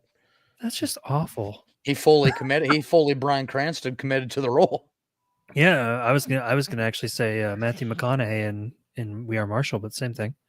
But same thing. That's way more obscure. JD and Well, I Scrubs. just remember Matthew McConaughey gaining so much fucking weight for that role on purpose. Oh, you meant the weight thing. Okay. Yeah. Yeah. All right, but yeah, this is, to me, if you're gonna watch one of these types of movies from last year, Blackberry is the pick for me. Better than But Air? yeah, to me it is, but I think you can't go wrong with either one of them. Like I said, I just kind of like the oil and water dynamic between the two leads, whereas Air, everybody's kind of on the same team. They're all trying to recruit Jordan. I like the dynamic of there's a lot of conflict throughout the movie. There's a lot of arguing between them, and that makes it more compelling for me. So where did I put Air? I would naturally I would call Blackberry. I guess this is just my ranking alone. So I really liked Blackberry. I'm probably gonna land right about here on that. Yeah. That is a good movie. I definitely Okay. got to check it out then. Next, Blackberry was a 7.4 on IMDb. 7.4. Okay, that was, I think, right in. I can't remember what you said for Air off the top of my head, but I think that's right in line with Yeah, it. it's about the same, I think. It might be exactly 7.4. I think they're both 7.4, yeah. The people have spoken, and they say both. All right, next one up, horror movie. You guys probably didn't see this. Corey, did you see Boogeyman? No, I didn't end up seeing it. This is one that, by all intents and purposes, is super generic. Super generic. I get that. I fully acknowledge it. For whatever reason, maybe I was in the right mood when I watched it. It worked better for me than, say, The Nun 2 or something like that. Something else I watched this year. Yeah. It was interesting. It felt, I don't know if there's any Stephen King ties to this story, but it feels very Stephen King-ish. It's based off Stephen King book. Is it? Okay, so that totally makes sense. I think the creature in the shadows is really compelling. Like, if you're in a well-lit area, it can't attack you. Yeah. And there's kind of a cool thing with the little sister in this movie. Like, she has this glowing orb that her mom gave her, and she carries it with her everywhere she goes. Like, there's really tense moments in the movie where she rolls it down long hallways, and all you see is a tiny bit of illumination. So you're waiting for, like, just a peek of the monster or something. It's not like it's fully lit. So Yeah. it's really cool. Just the way they shoot those scenes in particular, really cool. But at the end of the day, it comes down to just like a family versus this giant monster thing, which has been done 1,000 times. Yeah. But yeah. Probably why I got a 5.9. Yep. But I do think there's something, at least they did something unique, and it's not just like a shadow monster. They did more with it, I think. But characters have a ton of dumb moments, like in most horror movies. Like, there's one moment where they figure out this monster's around lurking, and the little girl that's like no bit older than probably like 9 years old, she goes in the dark basement by herself to like just play video games. So all she has is this tiny screen lit up. She has no lights on in the basement, and they know this monster like is attracted to dark spaces. Makes absolutely no sense. She does this after they already know the monster's there and they already know what it is. Yeah, and their dad Wow. just lets her, because another thing in the movie is like her dad is dealing with trauma from what happened to their mother, and he's not dealing with it in a healthy way. He's not talking to his daughter, his older daughter, who desperately just needs her dad to like talk with her about their loss. And he's kind of like, and he's a therapist too. So it's kind of like this thing where a guy walks in for an emergency session one day to his house, which you, by the way, you should never do to your therapist. No. A guy finds this therapist at his house, and he's not even his patient. And the guy says, "Please, I'm in a crisis. I'm going to kill myself." So the guy lets him into his home, talks to him. The guy says he needs to use the bathroom, and they find him like hung up in the closet. His daughter finds a dead body hung up in the closet. So they're dealing with that trauma. Corey, it's kind of Smile, where like the evil passes on. Okay. Like Oh, once you God. see the body, the evil passes to a new family. So it's kind of very Smile in that way. So that's where it all starts from. That was a good movie. So I like the dad who's a therapist supposed to be helping other people. I like the idea of himself being traumatized, and then he, in a place where he can't help himself, a place where he's unintentionally he's distancing himself from his daughter, who fucking needs him more than ever. So I think there's enough there to make the movie compelling. They could have easily just done a fucking generic Exorcist believer storyline. Speaking of which, Yeah, they did something with it. So since this is another one, I'm the only person that saw it. I'm going to put this too high, but I liked Boogeyman. I'm probably going to put it right here at the bottom of good, and I'll probably catch some flack for that. Most people would probably say bad or forgettable. Since it was 5.9. Yeah. You know what? Am I going to rewatch this, though? I did enjoy it, but am I going to rewatch it?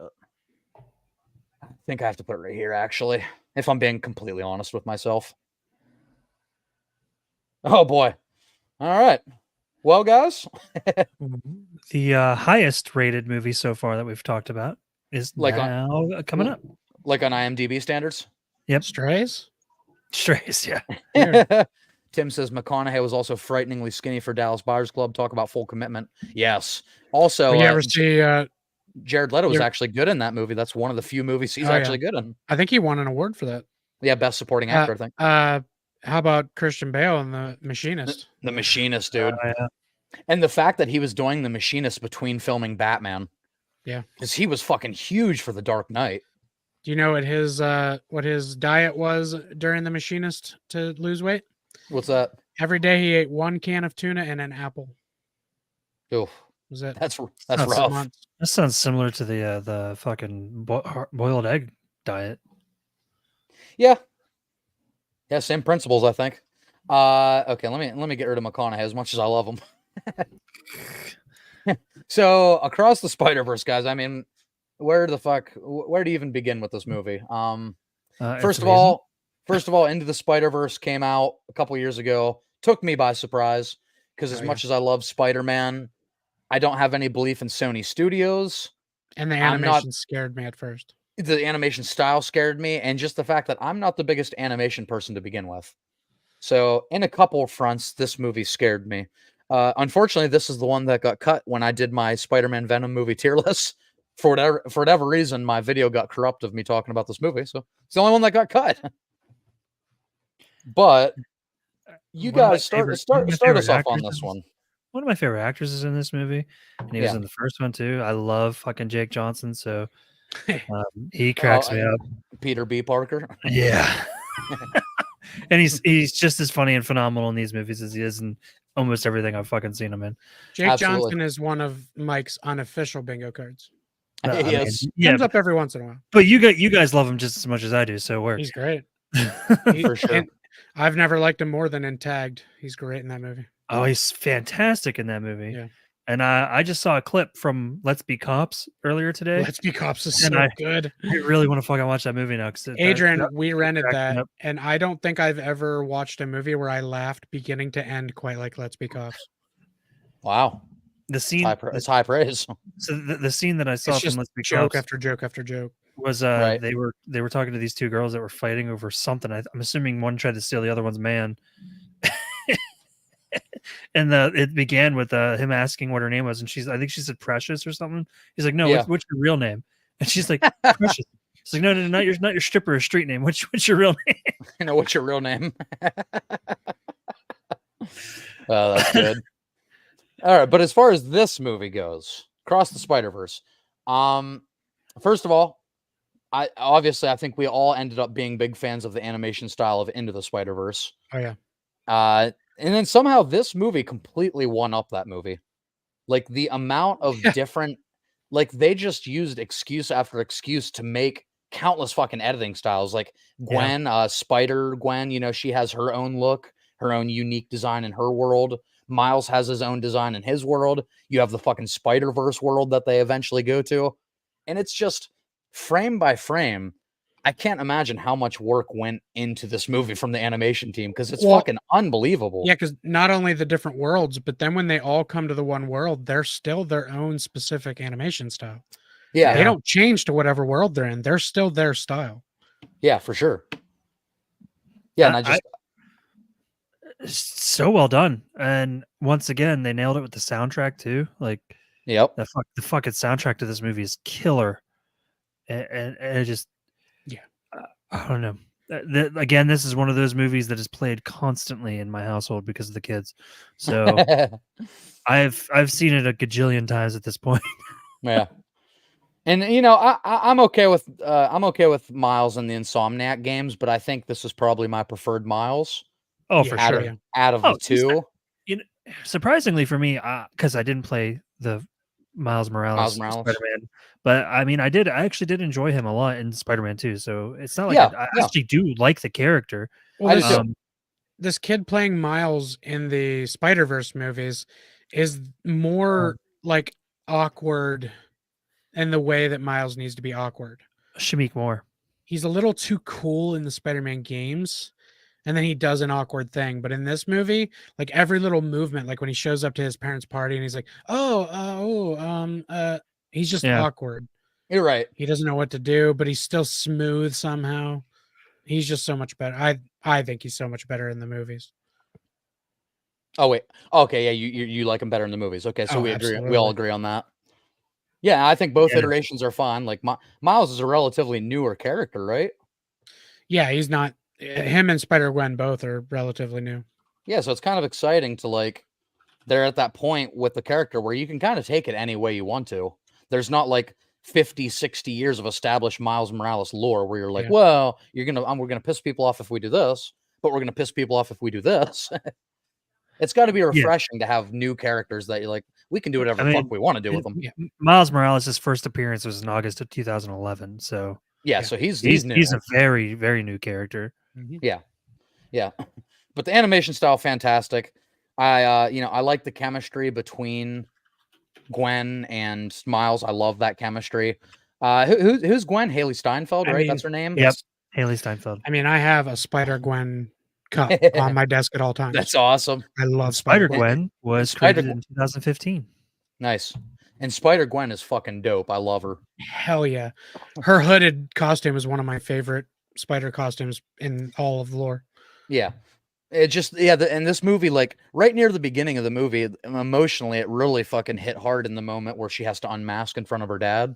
Yeah. Oh yeah. And just That the was fact so that like he's still gonna take her in, like he's reading her Miranda rights.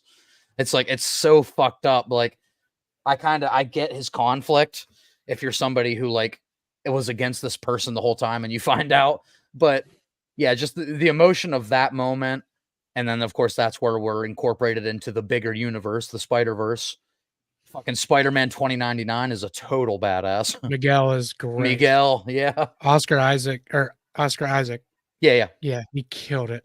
He's Miles like he's kind of scary. yeah. I love when he's coming down on the platform. She's like, I know it takes forever. And he's being all intimidating, and that's when Peter B. Parker comes up. He's like, I'm trying to be serious here. He's like, come on, you haven't met my baby. Meet the baby. But yeah, just the Miles, the conflict with him and his parents, just part of growing up. Same thing Spider-Man 2 did. But I feel that strain between him and his parents. Whereas Miles in the game is, obviously lost his dad, which sucks. But he is he's just a good fucking kid. He's a good boy to his mom. Like he's gonna help and support his mom any way he can, even while he's growing up, trying to do his own thing. This Miles is more like your typical teenager. Like the conflict is there. Like you love your parents, but you want them out of your space. Yeah. And like he's trying to grow up and go to college, but his fucking dad is so funny. I love I love when they're talking to the principal or the guidance counselor about his future and stuff.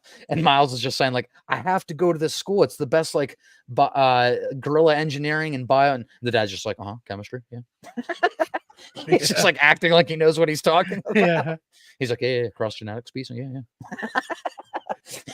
His dad just throws in this tiny quips, fucking hilarious. But how did you guys feel about like the third act of this movie kind of being them being in the Spider-Verse and seeing how they handle canonical events and stuff? Did you guys like that kind of twist in the movie? I did like that, and I love that. I mean, they're obviously going to have a third movie with the cliffhanger that they beyond the Spider-Verse. If they don't, I'll kill someone. Yeah, that's already in the works. Yeah, like, and unfortunately, we're gonna have to wait probably another 5 or 6 years for that because just doing the animation for this, you could tell this is all like, maybe there's help with the computer generation. I'm pretty sure but the it's nothing second part of hands-on. this. I'm pretty sure the second part comes out this year. The second part? I thought it said next summer or next year or sometime. Wait, what do you mean second part? You mean Beyond the Spider-Verse? Yeah, I thought it was only a year. Third part. Third part. Sorry, second part of the. Oh, I see what you're saying. Second part continuation. of this because they did the cliffhanger. Oh, wow. Pretty sure it comes out this year. It does say 2024. Yeah. Okay. Yeah, well, God knows they made us wait 5 years between the first two. So. That's true. So maybe what they did is they made such a long ass movie. They're like, you know what? I think that is what they do. I wonder if like they knew Two's story for a while now. Obviously, we've had 5 years, so maybe that 5-year gap has been working on also a little bit beyond. Yeah, so maybe that's what's going on. I want to know when the release date for that's going to be. Yeah, but pretty sure it's supposed to be right around when the other one was released. It's just a year later. Yeah, but I mean, this movie really, like when we do get to that third act, the movie really shows how fucking badass Miles is. He's literally outrunning an entire spider army. Yeah. I Of love course. that scene when he's running from all the different Spider-Men. Yes, so fucking slick with it. And like even in the small moments, like just the emotion of the fucking movie where Gwen is like willing to never see Miles again if it means like, because she wants to Yeah. stay as part of like this task force, because I think she's at a point in her own life where she's kind of lost in her universe because her dad fucking she thinks hates her. Yeah. So and when something like that happens, you just you find something else that you're passionate about and you just kind of sink yourself into that. So I think Gwen is fully committed to like this spider cops or spider cop Spider Cop. or spider policing or whatever you want to call it. But like she's fully committed to this group. And Yeah. But that's part of my charm, isn't it? spider cop. Yeah, Uh, but so she's all in this world and she's willing to give up her relationship with Miles, which that's when Miles like sees her when he's invisible. So it's really fucking sad because he hears her say goodbye to him. And like in the moments, there's so much payoff in the movie. Like when they go to India and get the Spider-Man from India, which he's Yeah. hilarious, by the way, who has never. Dopender. Fucking Dopender. Yep. And I like how he is so upbeat because like he hasn't dealt with his traumatic event yet. Yeah. So he's still just like happy-go-lucky Spider-Man. But in that moment, like when all the Spider-Men are chasing Miles and like he has a hold of Spider-Gwen's web and he just like snaps it off, like pretty much like, I gotta let you go. He thinks he thinks like she's part of this, like, Yeah. because how would you feel if someone, Miguel, tells him like, okay, so your father's gonna die, but you can't stop it. You just have to let it happen. Yeah. Like, 'cause you'd want to do everything in your power to fucking stop that. I don't care if it's part of your canon. Like, I want to save my dad's life. So when he detaches that web from Gwen, it's crazy because no words are said, but it's still fucking just so emotional. So, Spider-Man Across the Spider-Verse is an 8.6 on IMDb. Woo! Beyond Spider Cop. the Spider-Verse has unfortunately been delayed because of the strikes and everything, and no longer has an official release date. It was set to originally release on March 29th of this year, but it no longer has a release date. Damn it, it's coming out in 2029. I think it'll still come out this year. I think It'll come out 2025. Maybe. maybe just later in the year because March is pretty early in the year. Yeah. Yeah, we'll The see. strikes only delayed things a couple months. I think it'll still come out this year. But I am Uh, definitely excited to see where we go from here, considering that cliffhanger at the end. Yeah. No, I agree. Which, by the way, not that I'm not trying to like be like, oh, it's ruined because of this, but like, I kind of, for some reason, I had a feeling that Miles was Prowler in this universe. Did you guys get that feeling? Yeah. No, actually, I didn't. Okay. Yeah, and it's. I'm not did- saying. I'm I not saying did that to be once like, they oh, were- I knew. I'm just. I did I had a once he was feeling. in that universe. I realized it once he was there. Yeah, to me, the bigger moment, the bigger twist was when they realized, like, when he realized he's in the wrong universe. Yeah. Because Miles thinks he's being sent home, but Yeah. because the spider that bit him is from another universe, that's But where if- he went. But if you pay attention, the sky and the skyline and everything in the background is more purple. Yeah. It is They And- Like they it was Prowlers, subtle. It was yeah. subtle, but they changed Prowler, it. and I like, yeah, I just like how that was set up with Miguel saying like, you're not even supposed to be Spider-Man. You're a fucking like Yeah. you're not a. He doesn't call him a failure. He calls him what like an anomaly. He calls him. An You're an anomaly. anomaly. Yeah, because that the spider that bit him traveled from a different universe to A bite different. him. So the person in that universe didn't become their destiny they were Yeah. supposed to become. So yeah, the whole canonical thing, I think it's pretty cool how these movies play into it because, I mean, the public discourse now with superhero stuff is canon. That's what people talk about with Star Wars, with MCU, with DC. Is it canon? Is it canon? Canon So is one of the biggest words used now. Yeah. Right. And yeah, so Spider-Verse like took that and they're like, let's just make our fucking the central plot of our movie about canonical events and let's acknowledge Yeah. that. So I had a really fucking good time with this movie. Plus, it officially made Donald Glover a Prowler. Yeah. That made me happy. Yes. Now, just kind of piggyback off this, do you think that Spider-Man 3, the video game, is going to kind of do a Spider-Verse thing? I don't think the games will go there at all. I feel like they'd ruin it without the animation style. Yeah. I hope Okay. the games don't go that route. Like they feel more as grounded as you can be for a superhero movie. I mean game. They feel more grounded in reality. So I think part 3 is going to probably be Green Goblin and Ock. Yeah, probably. I'm alright But with that. But that would be Norman and Otto teaming up, which maybe that's the point. We'll see. But guys, I don't think we're gonna get a lot of argument for this one. I think we all are kind of in agreement. Great. Oh, you putting it great? I might even go at Eh. level above that. Yeah. No, listen, movie some of of the the Mike, movie of the year contender doesn't only mean one movie. I know, but with the other movies that I've watched, there's How many no way. movies did you watch last year? All of them. All of them. All right, Corey. Well, I think 2-1. We're gonna overrule Mike here, Yeah, I think it and belongs so up there. that's movie of the year contender. Well, no, I can't put it above Batman. Wow. All right, guys. So real quick, let's figure this out while we're all on here together. So the way this is working out, this is definitely going to be a two-parter. Yeah. Because Corey has a cutoff time of about a half hour. So Which is actually, Even if I didn't, this would take another 5 hours. Yeah. Which is actually awesome because it gives me a chance to watch a couple more movies that you haven't got to yet. hell yeah, 10, 11. Actually, 12. yeah, honestly. Because I literally started watching Iron Claw before we jumped on. I got 20 minutes in. All right, so we're about 20 in. I would like to let's knock out real quick. Damn, I don't. Maybe we kick off next episode with Barbie and Oppenheimer, or Mike, you probably want to talk about Oppenheimer when it's fresh. Let's speed run a few of the lesser movies. Let's get through Oppenheimer, and we'll call that split. Yeah, let's talk Oppenheimer because you and I already did an episode on it, so we don't have to like get super in depth. Right. Mike So probably wants to give us. You could just jump ahead a little bit and we can talk about those other movies after then part 2. Tim, I kind of have that same feeling. I think they've already kind of hinted it. If you're just listening, Tim said I think Peter dies in Spider-Man 3. So we'll see. I'm kind of worried about that as well. Corey, no, let's just fly through a couple of these lesser ones because people aren't here to hear our fucking real opinions about Blue Beetle. I'm sorry, I thought you meant jump ahead and just do Oppenheimer right now. Oh no, let's just you can do that. Strays. I had a good time in the theater. It is it's a fucking rude, crass. If you like something I'd enjoy. Yeah, If you would. If you like hearing Will Ferrell and Jamie Foxx do like fucking toilet humor, which I do, and talk about biting dicks a lot. Oh yeah, they talk about biting a lot of dicks. Oh. They're good boys. The movie literally ends with the mailman walking away. You just hear Will Ferrell, "I'll bite your dick off," as it goes to black. It's a great way to end a movie. I think he says cock. I think it's the only time he says cock in the movie. Yeah.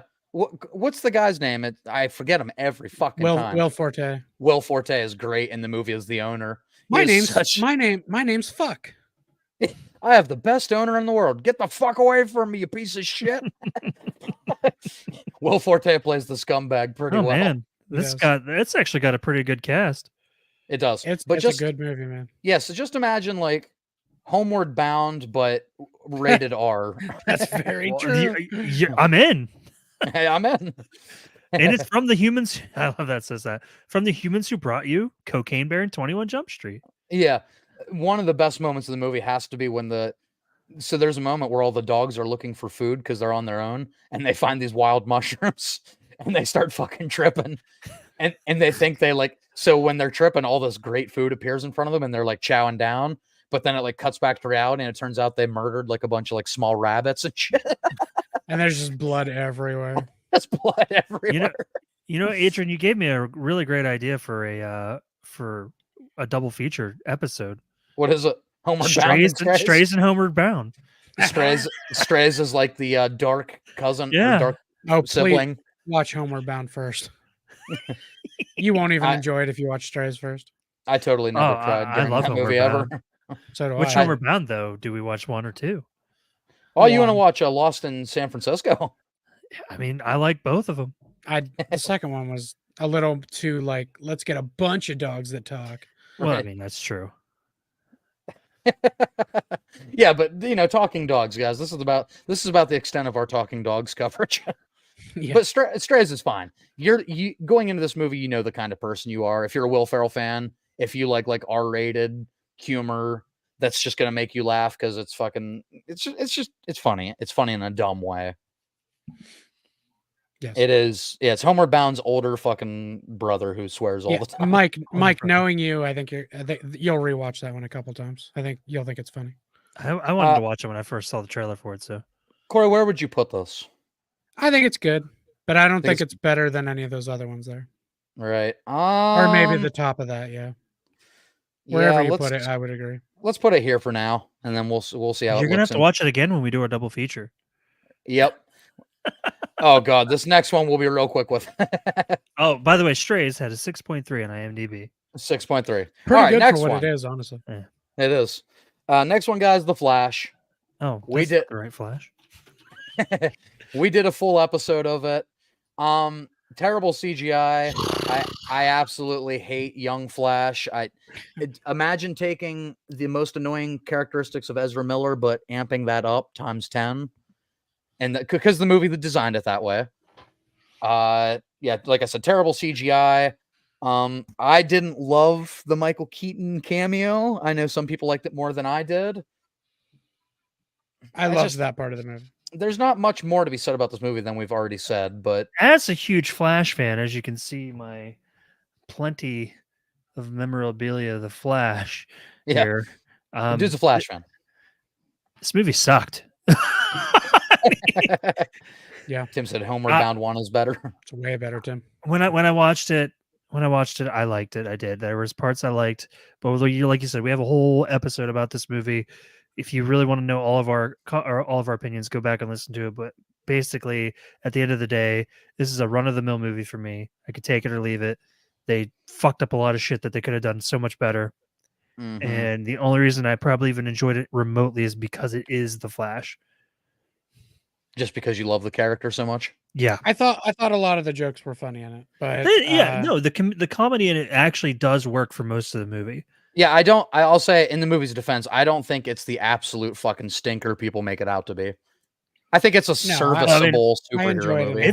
It's a 6.7 on IMDb, which for a fucking DC is really good. Yeah. Yeah, and unfortunately it came out like DC announced the end of their universe with 4 movies still to release, so they effectively Yeah. killed their own movies. People are came- like, well, if the universe is over anyway, why the fuck am I going to see Yeah. this movie? It came out on my birthday. Yeah. It Happy was birth- meant to be. Happy birthday for this half shit, half good movie. Yeah, happy birthday, Mike. Sorry your party's so lame. We have the Flash at home. The Flash. yeah. What do you I'd rather watch season 4 of The Flash before Well, I watch Mike- that movie again. Mike, you quite literally said it's a bad movie. Is this where you would stick it? Yeah. I'll So never wait, watch what- it again. Okay, so the next movie you can relate to, so you would watch Cocaine Bear over Flash? Yeah. Okay. Oh then fuck that's- yeah! I love then- Cocaine Bear. Well, then your rating is fair then, yeah. It's consistent. I am willing to put this bad movie, but again, that could be adjusted in the future. Corey, you'd put it mid. Yeah, well, part of that might be my bias for comic book movies, and I forgive a lot of things. Right. And Michael Keaton, huge fan of that Batman. So I actually did enjoy forgive the stupid parts of Michael Keaton being in that movie. I enjoyed Michael Keaton in the movie. I enjoyed Sasha Callie as I don't know how you Supergirl's say her great. last name. Supergirl's great in the Ooh. movie. I'm not even upset that they changed a little bit of Flashpoint by making it Supergirl instead of Superman. I thought she was fantastic. Oh yeah. Yeah, I she was just- good. Michael Yeah. Shannon was just like fucking CGI'd into the end. Yeah, and he was actually pissed about that too. Yeah, Yeah, this movie caused him to say he'll never fucking do a movie like this again. Yep. Yeah, if they'd have let him do what he wanted to be Zod, then it might have been a little better. Because his performance, Zod but you was could so tell he just cool put it in in. Man of Steel. And Very the Patty Spivot they had in this movie was fucking stupid. I didn't. Yeah, really you get didn't a- like that. I didn't get really any chemistry between Ezra Miller and Kiersey Clemens. Like there's so much this movie did wrong that pisses me off. But there's one thing it did right, and it's up here in GOAT. Jesus. Who at the end of the Flash, which is canon, who is canon Batman? You guys want to tell me? Who is it? Ben Affleck. No, try again. What? And Mike, you got one? Do you know? I have your to know though. your keyboard's sick. Thanks. I have to know though. I have to know what that ring was that Aquaman had. It had to be. what? That had to be the Green Lantern ring. I think so, but- swear. I You mean in swear the it's Green post-credit? Lantern.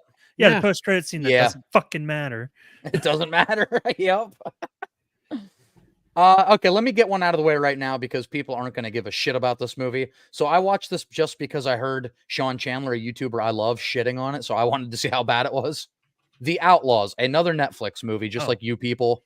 You skipped so over that- the Asteroid City. Yeah, I'm just getting rid of this one real quick. Okay. So this one, The Outlaws. Only reason I watch this other than Sean Chandler, I absolutely love Adam Devine because I'm a huge Workaholics guy. He cracks me up. Yeah, he's funny. Their podcast, by the way, This Is Important, so fucking funny. It's him, Durs, and Blake, and Carl. I love him in all of the all of the Pitch Perfect movies. I love Adam Devine. That's why I gave this half a chance. Pierce Aw. Brosnan's in it. I love Pierce Brosnan. So You on mean Dr. paper, Fate? Yeah. it's just that Adam Devine learns that his fiance, her parents come to visit. It's his first time meeting them, and he learns that he works at a bank, and his bank gets hit while they're visiting, and a lot of things lead to they might be the bank robbers. So it's him trying to figure out if they're the robbers. Are But- they the bank robbers? But it's a tricky spot because it's his fiance's parents, and Are it's they? just fucking awful. It's shot the most like cheesy fucking Netflixy. It's just the production quality I think hurt this movie a lot, and you can tell like a lot of the actors weren't into it at all. It feels like a movie written by AI. It feels like a paycheck for a lot of these No. people. According it's to this, just- Ben Zazov and even Evan Turner wrote it. Okay, well, oh Mike, what's the rating on this one? I'm curious. It's a Because 5.4. 5.4. Okay, still I think a little bit too high, but it's not a good movie. It's just not. This is another one. If anybody besides me in the world saw this movie and people that had to review it, let me know what you thought of The Outlaws. I want to hear one person defend it. So what I like about The Outlaws is I haven't seen it. Actually, yeah, that's a good point. It's my favorite part. Don't watch it. Even for you guys, I hate some movies, and I'm cynical, but trust me, it's a bad With fucking Adam movie. Devine and Pierce Brosnan in it, I feel like I'm probably still going to give it a chance. Give it a chance, man. It's on Netflix. It's not free, but if you have Netflix, watch it. We have Netflix. Okay. The next Brag one, a bit. Mike. Asteroid City. Did you guys end up seeing this? Asteroid City? No. Okay, so this is another one. This is Wes Anderson. Wes Anderson is a director who I've tried, and it's just not my style. All of his movies end up feeling more like plays. Yeah. Like literally, it's 2 hours of people talking right at the screen. It literally they do like transitions from like they roll out one set piece to another. But like it's cool concept, His style is cool, but all of his movies feel this way, and it's just Great cast. great cast, man. Great cast. Scarlett Johansson's fucking awesome in it. You get to She's in a lot of Wes Anderson stuff. You get to see her boobies. Jason Schwartzman. Corey's like, I'm watching it. It's already on right now. Tom Hanks, Jeffrey Wright, Bryan No, Cranston, Edward but Norton. It takes a weird turn of just like these people in this weird fucking isolated small town. All you know is these people gather in this town because of an event. Like they all have to get away from a location, and it somehow turns into a weird fucking alien movie. And if you look up Oh. the aliens, they're intentionally made like they look like fucking clip art aliens. It really throws you off when they first come down to Earth. It's just a weird movie, dude. Wes Anderson's mind, I don't understand the way that dude's mind works. It's just, you know what I mean? It's a style that for some people, absolutely going to love every movie he does. For me, I'll tell you where this movie fucking goes, and you know where it goes. Not is that under not for me? Not for me at all. It's a 6.5. Yep. And then these last two before we get to the big two and wrap this up. No Hard Feelings. Did you guys see this one? Jennifer Lawrence I comedy? want to. It actually looks hilarious. Corey? Yeah, it kind of bothers me. I didn't get to see it. Okay. Wait, if you guys think this is legitimately one you'll both watch, we'll skip it for now. Yeah. Okay, let's skip. Oh let's yeah, skip- yeah. Oh, I'm Let's skip that watching one. it for sure. You I'll guys watch are it. not. I'll watch it before the next time we do this. You guys are okay, so we'll skip that one for now. Dial of Destiny. Are either one of you gonna watch Dial of Destiny? Indiana Jones? No. Not anytime soon. Yeah. Dial of Destiny, I'll keep this short because we don't have much time and we have to talk about the big two. I'll tell you what. I will watch it when we decide to do an Indiana Jones. Yeah, I'll watch it when we do That's that. fair. That's fair. This definitely goes in the same category as Kingdom of the Crystal Skull. Third That's act goes unfortunate. completely fucking Fruit Loops banana sandwich. Like all Doesn't like sound good. Indiana Jones always has Uh-huh. like a bit of mysticism at the end of their movies. That's always been a thing. Like maybe paranormal. Maybe there's always been a little twist in there that makes it feel like a little extreme. but these last two have been crazy. The last one was Aliens. This one is fucking time traveling back to like the Roman War. Wow. Yeah, it's really fucking That weird, is dude. weird. Mads at the- Mads Mikkelsen's in this movie. How bad could it be? He's terrible. He's so fucking generic. No. You said Mads Mikkelsen? Yeah. I think he did. It's Mads Mikkelsen. Yeah, you got it. Mickelson. Not No. Milkelson. Not Milkelson. It's Milkinson. Milkinson. As Milkinson. He's milking, son. Yeah, and then you have so what they do is Harrison Ford is starting to just become Harrison Ford in his movies, and I love it because That's this true. this movie is just like a 70-something-year-old grumpy ass Indiana Jones who hates the world. The movie starts with him as a broken character. Like everything he earned from the ending of Kingdom of Crystal Skull is ripped from him. So it just feels like they ripped this dude apart and they wanted to build him back up, but it just doesn't work. It makes him just seem like sour and resentful and not very likable, it turns out. The main female in the movie is Phoebe Waller-Bridge. She got a ton of shit for this movie, and it's not her fault. You have this character who ends up being his goddaughter, and she pretty much spends this entire movie shitting on Indy, shitting on his legacy, and it feels like a movie. I hate to say it, but it feels like a movie with like girl boss. She's instantly better than fucking Indiana Jones at everything that he's done his whole life. The chase sequences feel like an old man chase sequences. They can't do any foot because he's old. So it's mainly like car chase sequences and they feel uninspired. The time traveling at the end is the dumbest fucking thing. Because the point is Mads Mikkelsen is trying to go back. Milkinson. Milkinson. He wants to go back. He doesn't want to kill Hitler like most people do with a time machine. He wants to be Hitler. He thinks he can do it better. So his whole thing is this dial of destiny that needs two parts. No. You can time travel with it. So he wants to go back right before Hitler, and he wants to run fucking pretty much Nazi Germany. Do you think Harrison Ford gave Phoebe Waller-Bridge any shit for being in Solo: A Star Wars Story? Probably. Oh, Tim says I'll watch it before next time. I think he's talking about No Hard Feelings. And then he says, maybe. I like Dial of Destiny. It's not as good as any of the others, but I still like. Okay, Tim. So you must be a guy that you're on board with the whole Indy franchise, which is cool. He is a big Indiana Jones fan. I love the first three, but I'm of the camp. My head canon is it ended after the Last Crusade. But yeah, the Crystal Skull was a bit of a swing and a mess. Crystal Skull to me wasn't as bad as people said until the aliens get involved, and then I'm like, Yeah. what is happening? Yeah, that was weird. And then Shia LaBeouf swinging in the trees aliens. with the monkeys. Yeah, and Shia he LaBeouf survives a nuclear blast in a fucking refrigerator. Oh, and they also didn't learn their lesson from that movie because there's a scene. First of all, the first like 25 minutes of this movie is them de-aging Harrison Ford, and it looks janky.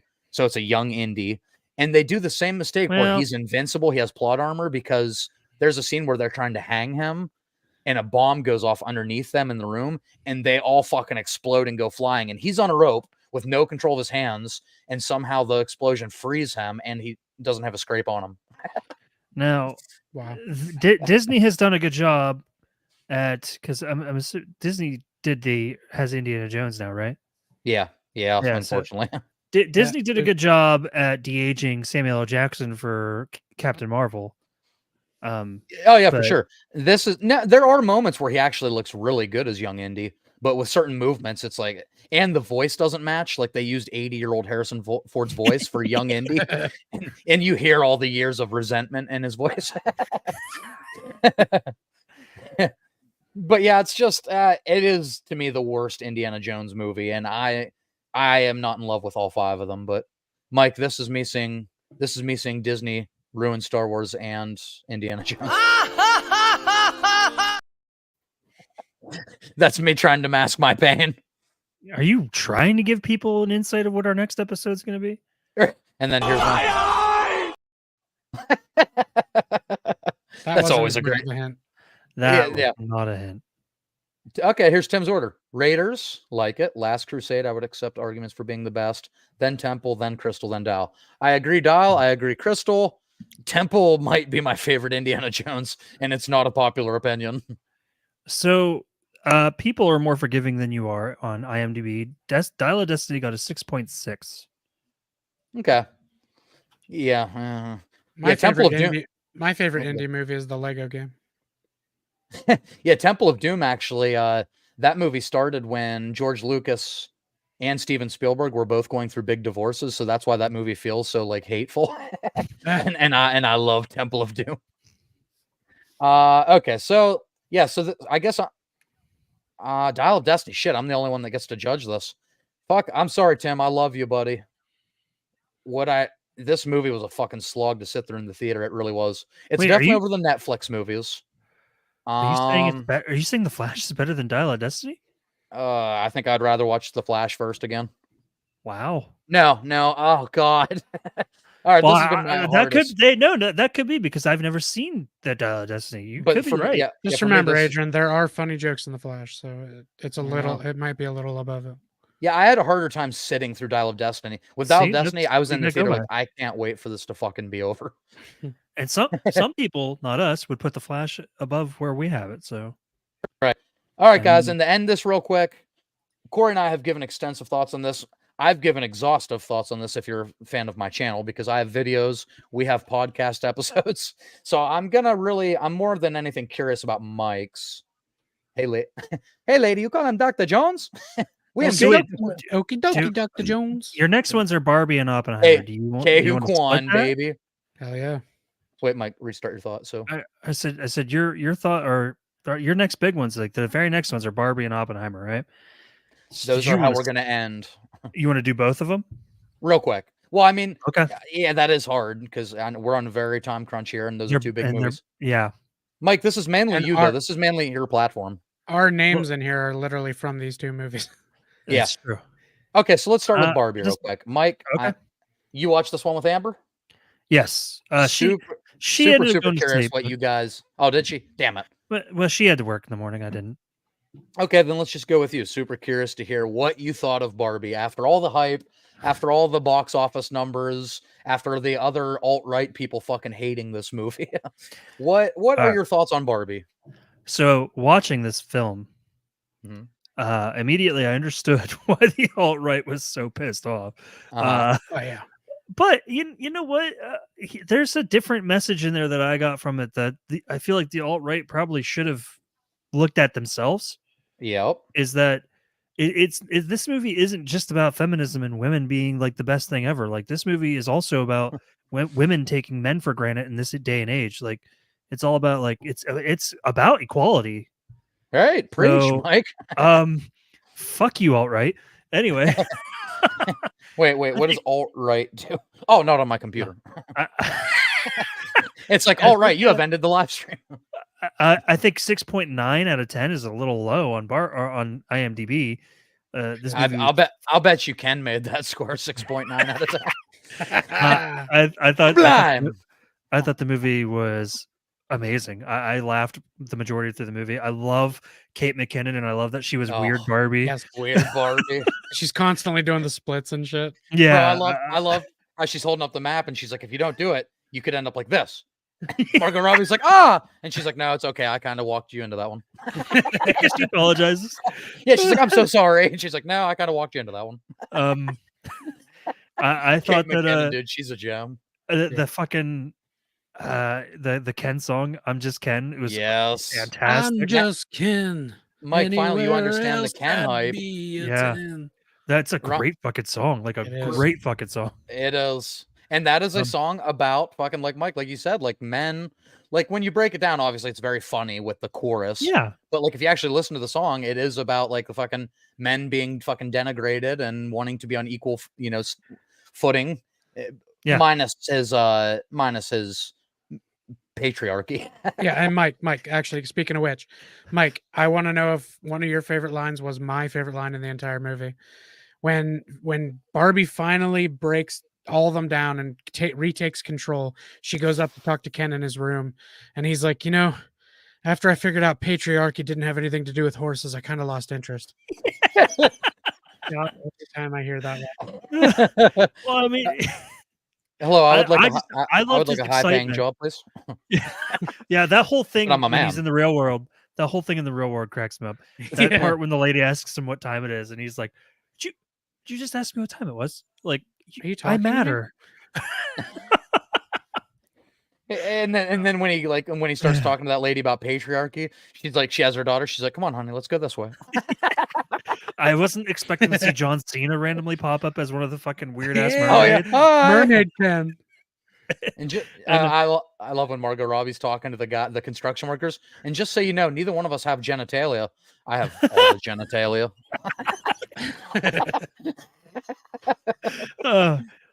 Yeah, Ryan Gosling, like these two though, Ryan Gosling and Margot Robbie, just fully embodied those characters. Yes, It's like they it were was made perfect. for them.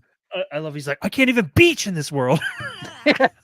My job is beach. I'll beat you off right now. My job is Nobody's beach. So beating anyone off. you're lifeguard? No, I'm beach. I'm beach. I'm Beach Ken. Hey, if you want to beach him off, you got to beach me off first. And I love Alan so in love with Ken's. Oh my god, Ken. fucking Alan. Yes. Although his little fucking ass kickery scene, I was like, wow, Hell expected that at yeah. all. And when He's I like, first saw him, I'm like, he's like, once we learn how to build this wall horizontally, they're just building it tall and one. I tell you, I when I first saw him appear, I was like, what the fuck is Michael Cera doing in this movie? Yeah, the funny thing about that is like Greta Gerwig just called him on a whim because I think they were filming near each other. And she's like, I doubt you'd want to do this, but would you want to be in the Barbie movies? Are you kidding me? Of course I want to be in the Barbie movie. That's fucking hilarious. Yeah, but I agree with you in the sense it is supposed to be about an equal it's showing you how ridiculous patriarchy can be, sure, but Yep. it is also showing you toxic feminism. Yeah. Like it shows you the downsides of both, and it shows you what equal footing should be. What it I does- do agree. I think America Ferrera, I will say real quick, I Yeah. think she's kind of the weakest part of the movie. And I feel bad saying that because I know like a lot of women like resonated with her, like, you know, her speech yeah. about the pressures of being a woman. But And I that's think the a lot thing of is girls well, good. we don't have that Exactly. experience in our life, so We don't have that shared experience. But I do think her part, to me, like, because I was just more enjoying the commentary on consumerism, Mattel making fun of themselves, just the comedy of it. I am Yeah. glad they got emotional, like Margot Robbie being in the real world and getting a tear in her eye. That was actually a really fucking strong moment. It's Yeah. extremely profound. when she says to that old lady, "You're beautiful," and the lady You're just goes, beautiful. I know. Yeah, she's like, I know. Yeah, that's great. And then this Ryan movie- comes up and they're like, okay, go at the same time. No, I'll go first. Men rule the world. What'd you say? He's like, oh, no, no, your thing. Yeah, this movie is multifaceted in the aspect that, you know, at the beginning, it's when she enters the real world, it does bring it brings like a really good vision to the idea that even in 2024, women are still not treated fair, like the best. Right, for sure. But you know, on the other side of that, in Barbie world, women are like the best fucking thing ever, and they're like, it's too much. And I do love that. I love that, you know, Ken being fucking naive and seeing that how amazing the real world is for men. Yeah. He goes and runs and he's like, I gotta show all the other Kens this. And that shows what toxic masculinity can do. For sure. Oh my god, So- when they're all playing the guitars on the beach. All Wonderwall. Matchbox no, Matchbox no, 20. that's that's what what it is, push. yeah. I I wanna wanna push. push you around. I will. He said, come inside. I'll play guitar at you. The way that Ryan Gosling words things in this movie is fucking Yes. hilarious. And as much as this is Margot Robbie's movie, Yeah, for Ryan Gosling is my favorite part of this movie. sure. Yeah. He's too good as Ken. And I just want to point out, I've heard a shit ton of women say that Ryan Gosling is the best part of the movie. Well, I mean, Well, I know that could be for appearance wise. he's gorge, you know what I mean? He is for sure. I don't know. I liked Korean Ken more. But I will go. I love Korean Ken. Liu. Yeah. Ryan Reynolds move. Going into the Have anyone ever thought about dying? Oh, yeah, that was fucking like, whoa, shit. She didn't just say that. That's exactly when the movie kind of turned a little bit. But yeah, man, it's a fun movie. It does have a great message to it. I could understand people thinking it's a little preachy at moments. I could even agree at one or two scenes. But still, it does not tarnish the movie at all for me. No. It was, to me, one of the funniest movies of 2023 because we don't get a lot of great comedies, and this movie it's is fucking- genuinely funny. Yeah. And I was not expecting to see Will Ferrell in the movie either. That chase scene through the fucking office cubicles. Oh my god. When Yeah, he's trying to go over the turnstile, he's like, "Oh, we don't need it. Their cards. We don't need them. We don't need them." I also love that his character wasn't just a greedy CEO. No, he He wasn't. legitimately wanted little girls to have fun. Like that was his Right. whole goal. I love that line when he's like, I entered this, I became a CEO because I wanted little girls to live out their dreams, not in a Yeah. creepy way. In the least creepy way possible. Margot Robbie when she's like when she's on the ground. I have literally and physically never been lower. She's just like laying flat on the ground. She just It's keeps so flopping around like bad. a fish. Well, she's literally doing like Barbie movements. It's so funny.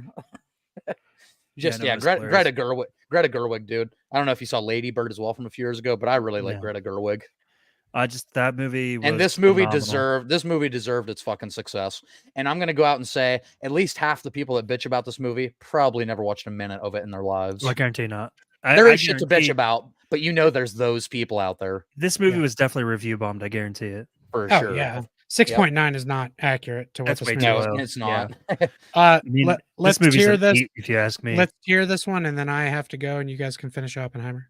Okay, cool. Yeah, because Corey and I have talked about Oppenheimer. Corey, real quick, where would you put Barbie? I think it's a great movie. Great. I've would say watched it a few times. Movie of the year contender. I mean, yeah, I wouldn't. Guess where I it's going wouldn't. then. I don't hate that idea. I've watched it a few times, and I'm Just Ken is on my playlist on my phone. So It's going to be for me. Okay, for Mike. sure. So, Mike, you said Spider-Man is great. So, are you saying Barbie so far would be your favorite out of these, or Guardians? Maybe. I guess we're weighing this on team average. Yeah. Are you saying you like Barbie more than Across the Spider-Verse? No. Okay. See, that's where ratings get tricky. Like, wait, I said I like this, but I actually. And All right. honestly, I like Guardians of the Galaxy 3 more than Barbie 2. So, Okay. but So you have it like. but I would okay. have that up there. But I agree with it being top of great. Yeah, for sure. all right. Okay. But before I leave, Oppenheimer for me is a movie of the year. I almost said game of the year. A movie Yeah. of the year contender. I would personally have it under Barbie and Across the Spider-Verse, but I would have it in that Right. talk. Mike, tell Corey real quick before he leaves what you told me before. Okay. This fucking shocked me. I'm gonna drop a bomb here Will I see it though? that you didn't get to see in the movie. Damn it. This is my favorite Christopher Nolan movie now, and Yeah. it is in my top 3 favorite movies. Mike Shouldn't be your fucking favorite Christopher love. Nolan movie. Nah, don't say that. No, this fucking movie is beyond me. I fucking love this movie. Like as soon as I was done watching Well- it, I wanted to just do nothing but talk about this movie. Corey, are you gonna say something? Yeah, The Prestige is better. No, The Prestige was my favorite one until I saw this. I mean, I love The Prestige, but Yeah. this movie, it just Here's what I'll say, Fuck. Mike. I was kind of worried, like, so obviously people don't see our Discord chats, but I Yeah. was kind of worried before we did this tonight because the only couple things I heard you saying was, "Damn, that was an awkward sex scene," which it is. 100% is, yeah. But the only other thing I heard you saying is like something like, "Damn, this is a long movie."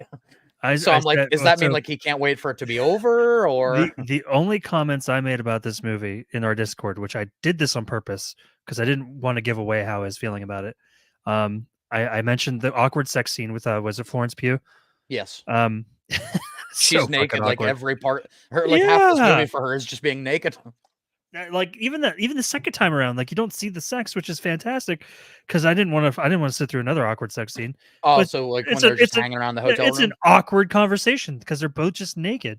Cillian Murphy just has his legs crossed. But I mentioned that I said Raiden show. I was just like Raiden because the fucking guy that played Raiden in Annihilation is in the movie. Yeah. Tim said, "Bye, Corey." And then I did say I was like, man, this is a really long movie. Like I wasn't expecting it to be 3 hours long. Yeah. But this movie needed every fucking minute of it. Absolutely. This movie was phenomenal. I wasn't, I knew enough about history to know that Oppenheimer was the major brains behind the Manhattan Project. Yes. And I love biopics. I love historical documentaries like this. Not a documentary, it's a biopic, but you know what I mean. You're right. I love movies like this normally, and I wasn't expecting Lewis Strauss to end up being such a prick. Yep, That Robert that Downey that Jr. that twisted me. I was like, whoa! I thought he was on his side. So that shocked me. Yeah, I I wasn't think Robert expecting. Downey Jr. got an award for this movie. I believe. Well, you Maybe. keep talking. I'll look into it. Uh, Matt Damon was phenomenal as the general. Yeah, he was. I loved how he acted and stuff. I loved his introduction when he first goes to talk to Oppenheimer, and you don't think that he's going to really care for the guy, and I don't Right. think he did care for him. I think he was just he's like, this is a brilliant man. This is the man that I need for this project. Absolutely. Yeah, and Robert Downey Jr. did get an award for Best Supporting Actor. Did he? Yep. I mean, he was great. He was He was great. great in the movie. He was like Emily, the antagonist of the movie, if you yeah, want to give him that title. Emily Blunt.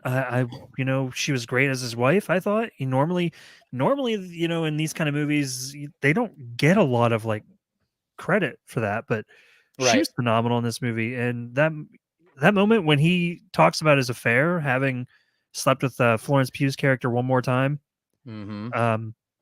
she looks upset. Like she looks actually visually upset. So I'm For thinking, oh sure. my god, this is the first time she's heard of it. And then later you find out, oh no, he's like, well, I already told you this stuff, and she's like, yeah, but now it's public knowledge. Exactly. Like that's And why yeah, she was mad. there's a big difference. Yep. Now everybody knows. And I mean, Yeah. you also learn that he slept with like a colleague's wife, so he's a womanizer for sure. Well, I thought I thought Kitty was the colleague's wife. Huh? I believe Kitty was the colleague's wife because she gets divorced from her husband so that they Well, can get married yeah, and I think because oh, she's already course in pregnant. peace. Okay, Like that's I thought there was another husband wife thing there going on as might be well. another, but from what But I you're gathered, definitely I right think about you're yeah, definitely right about what you said there. For sure. because he tells Florence Pugh's character that she's gonna get a divorce. Like they all talked about it amicably, and she's getting a divorce because she's pregnant and she's gonna marry him before Yeah. she starts showing. And Florence Pugh's like, well, oh, how civil or something. Right. The fuck is her character's name? I forgot her character's name. Who, Florence Pugh? Yeah. Yeah, but She's so far down on the list. because there's so many fucking the cast is in. Gene Tatlock. Okay. Yeah. Yeah, the star power in this movie is absolutely insane. Oh, it's phenomenal, and Yeah. I couldn't get over just Jesus. Yeah, what I really like is first of all, I like they could have easily gone. They don't necessarily make Oppenheimer like the hero of the story. You know what I mean? No. They could have easily made it look like everything he did was right and everything everyone else did was wrong. No, But it's very morally gray. and I love that. I love that they actually embodied what he truly went through.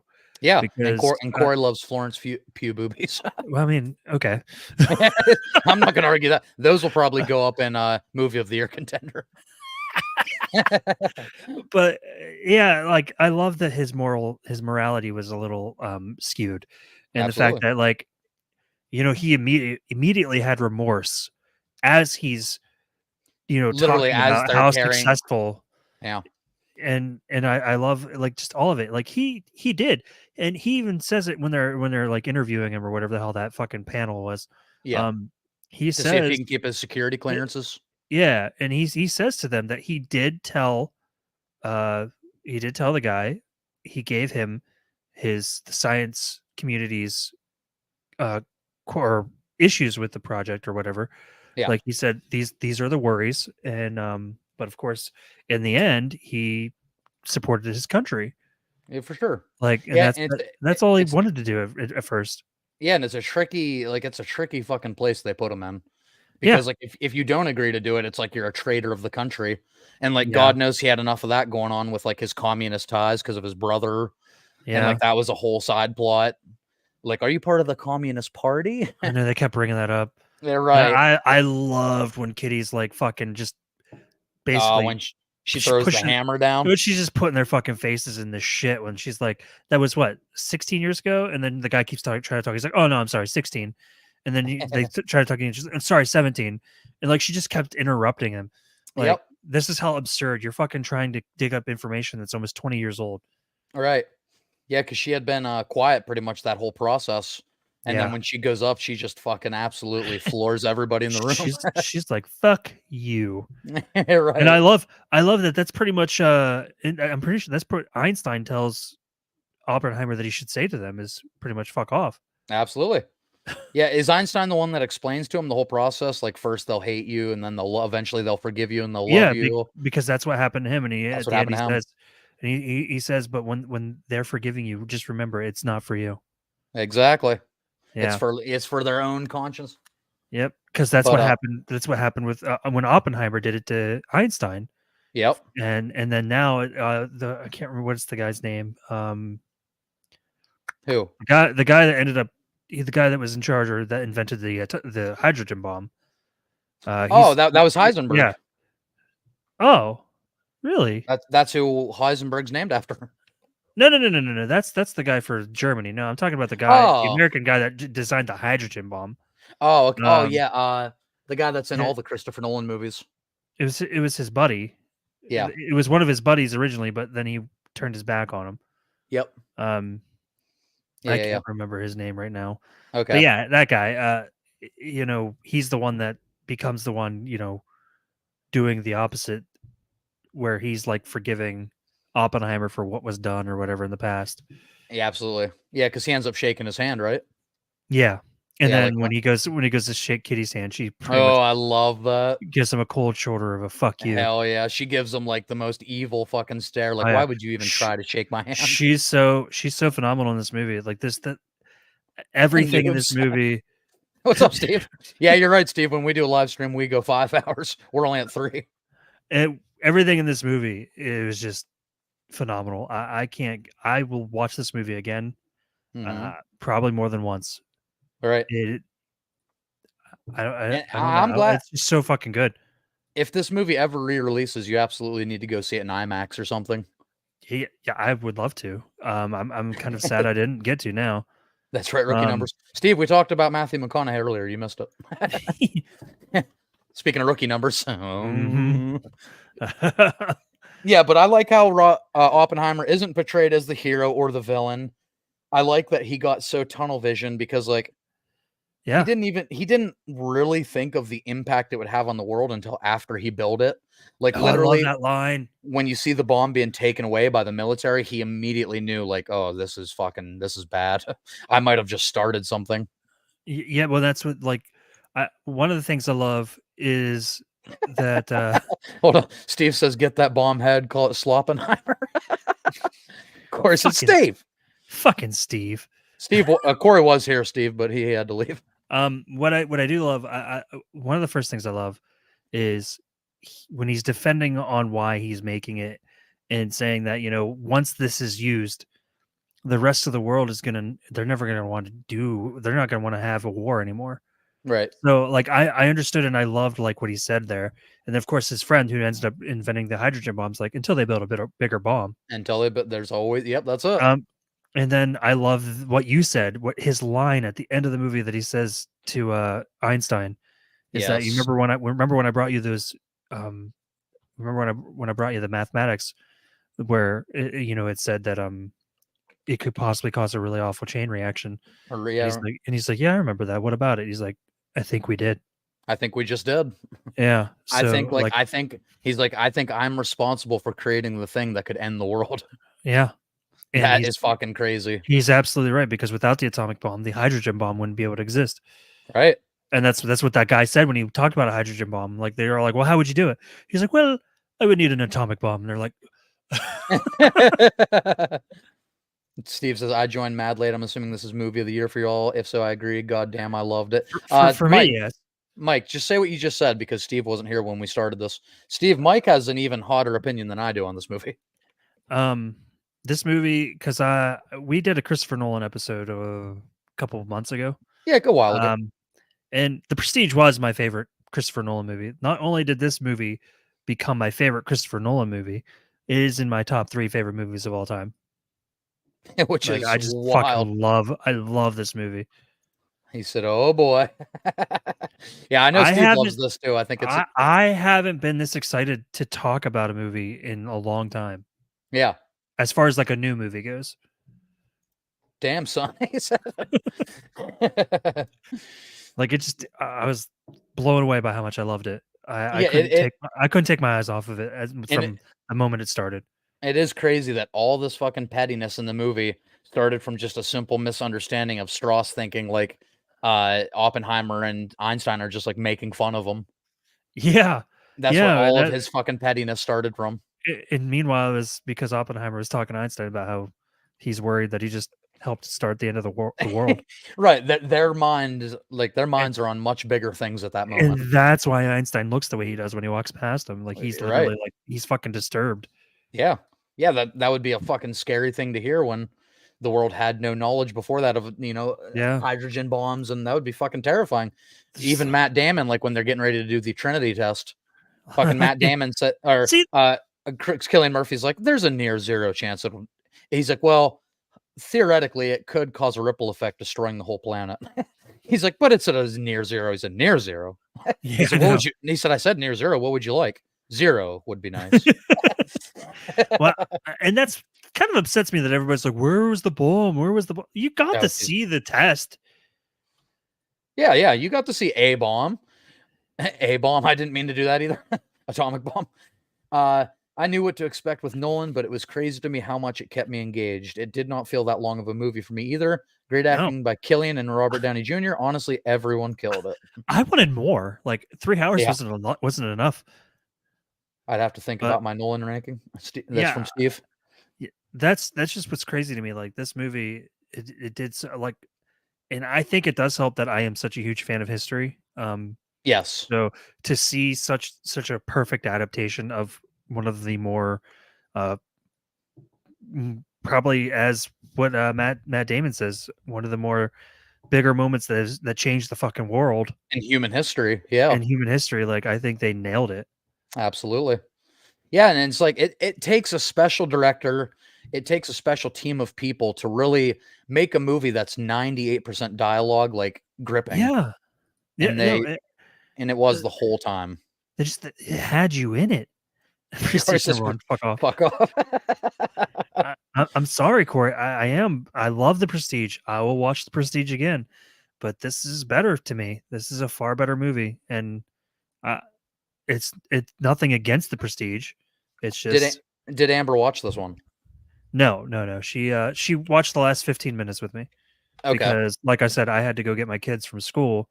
Yeah. So I literally had 15 minutes left to watch the movie, and then there was homework and stuff that was done between that and me finishing the movie. Okay. So right before we went out to eat, she finished the last 15 minutes of the movie, and I told her I was trying to talk to her about it, and I'm like, I want to watch this with you because I want to watch it again. Like I want to watch it right now. Right. Hold on, I'm doing this for Corey. Move this man!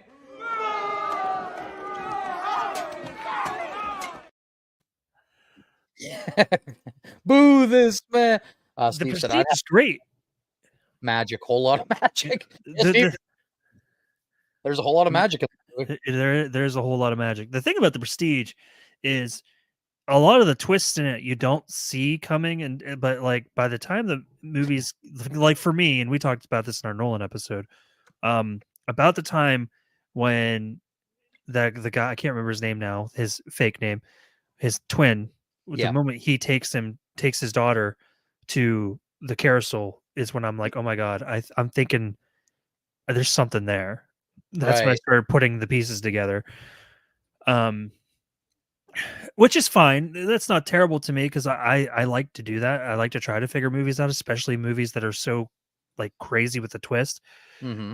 I did not, like I said, I didn't see Strauss ended up being a douchebag. That just was not. I didn't see that coming. It's something you weren't even wasn't even on your radar.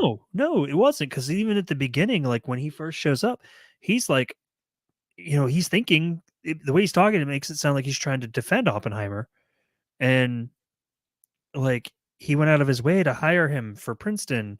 Yes, and I love how Oppenheimer in that position when they're talking, like Oppenheimer knows everybody wants him, so he's there talking about like why he should take the job. He's like, "Oh, the commute's nice. That's why I'm considering taking the job." Like he knows he could work anywhere in the world he wants. So he's like, "The He's like- commute's nice. That's the only He's reason like, I'm thinking about taking it." this is one of the most prestigious positions in the country. And he's like, I know. And the commute's nice. That's why I'm considering taking the job. Yeah, I love that line. And then, yeah, no, I mean, I can definitely see if that's how Oppenheimer really was in real life. Like, I could see why people didn't like him. And from a lot of accounts, that's how he was. Yeah. Like he was a genius, but he was very aware he was a genius. I mean, and that's most of your geniuses are like that, to be fair. For sure. I'm sure sure. Einstein was kind of a douche too sometimes.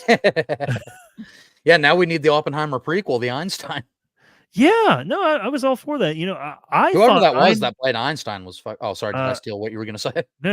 I was gonna say I thought Einstein was more involved in the Manhattan Project than he was. I didn't realize all he really did was write a letter to Yeah. Eisenhower. Yeah, and you see he Um, really didn't want to be part of it. Like every time No. Oppenheimer came to him with something, he's like, "Ah, get that away from me." Right. And, you know, he did nicely, you know, go over the mathematics or whatever, the calculations. That's the word I was looking for Yeah, earlier. yeah. I had this guy's name. There he is. Tom Conti is who played Albert Einstein. Hey, it was a And, great performance. He is actually a really good actor. He's been in other things that I've seen him in, but nothing he's That- known for. Like if they wanted to do like an Einstein movie, they definitely could with that guy. Oh, for sure. He was really great. He was. I also, as a I- horror fan, I was glad to see Josh Hartnett back in movies. Yeah, and I didn't even recognize him. I didn't either, dude. The first time I saw it in theaters, because I watched it twice in theaters, I'm like, where the fuck's Josh Hartnett? I'm like halfway through the movie. Right. I'm like, there's no way that's him. Tim says, so he did it for the prestige. God damn it, Tim. Yeah. Yes, he did. yes, he did. I love it. I'm just I don't know. This movie, I was expecting to like it. I was not expecting it to be this amazing for me. Hell yeah, Josh Hartnett. So Yeah, I'm glad it really resonated with you on that level. I did not expect that. I did, like you said, I expected you to like it. yeah. Well, I remember until you learned that I was into biopics, you didn't think I was going to like it Yes. at all. Right. Yeah, I don't know how you feel about largely dialogue heavy movies, so that's why I was a little bit worried. Steve says, you excited to watch Dune Part 2? Fuck, yes, I am. I just watched Sean Chandler out of theater reaction. Sounds really? I haven't seen his reaction yet, but I talked about Sean Chandler earlier. I love him. He said, it's his haircut. Why? Oh, his haircut's why I didn't recognize Josh Hartnett. Absolutely. H2O haircut goat. That's up there, Steve. His haircut in H2O is up there with Courtney Cox's bangs in Scream 3. And then Corey says, H2O, just add water. oh, why isn't it let me flip over comments now? Oh no. I hope I'm not about to disconnect. Oh no. There's Corey. He says, I can't wait to do our episode on Dune 2. Yeah, Steve, we had a whole episode of the first Dune movie from a couple years ago with a special guest who is a fucking whiz. Like, he knew everything about Dune, so you can check that out. But yeah, we'll definitely be talking about Dune 2. And that's one I'll definitely do a review for. By the time you guys do that, I'd like to watch both of them so I can join on that one. Oh yeah, the Denis Villeneuve. Yeah. Yeah, any other thoughts you want to get out? Before we wrap this bitch up, because I have to piss so bad. Yeah. Chris Nolan's awesome. Yes. He has some of the best movies. So you'll agree with me. My thoughts when this came out, because you haven't seen Tenet, and I know you really didn't like Dunkirk. Yeah, Dunkirk fucking sucked. So for me, this was the return of Nolan, because he had been slumping a little bit for me. Oh wait, Steve, we'll definitely let you see her. Fucking fantastic. Oh, he's gonna fucking hate our Barbie placement so bad, Steve, as I know he is. All right, hold on. We didn't even put Oppenheimer up there. Not yet. All right, Steve. So I'm trying to zoom enough so you can actually see these. Steve, I'm right there with you. I almost fell asleep watching Dunkirk as well.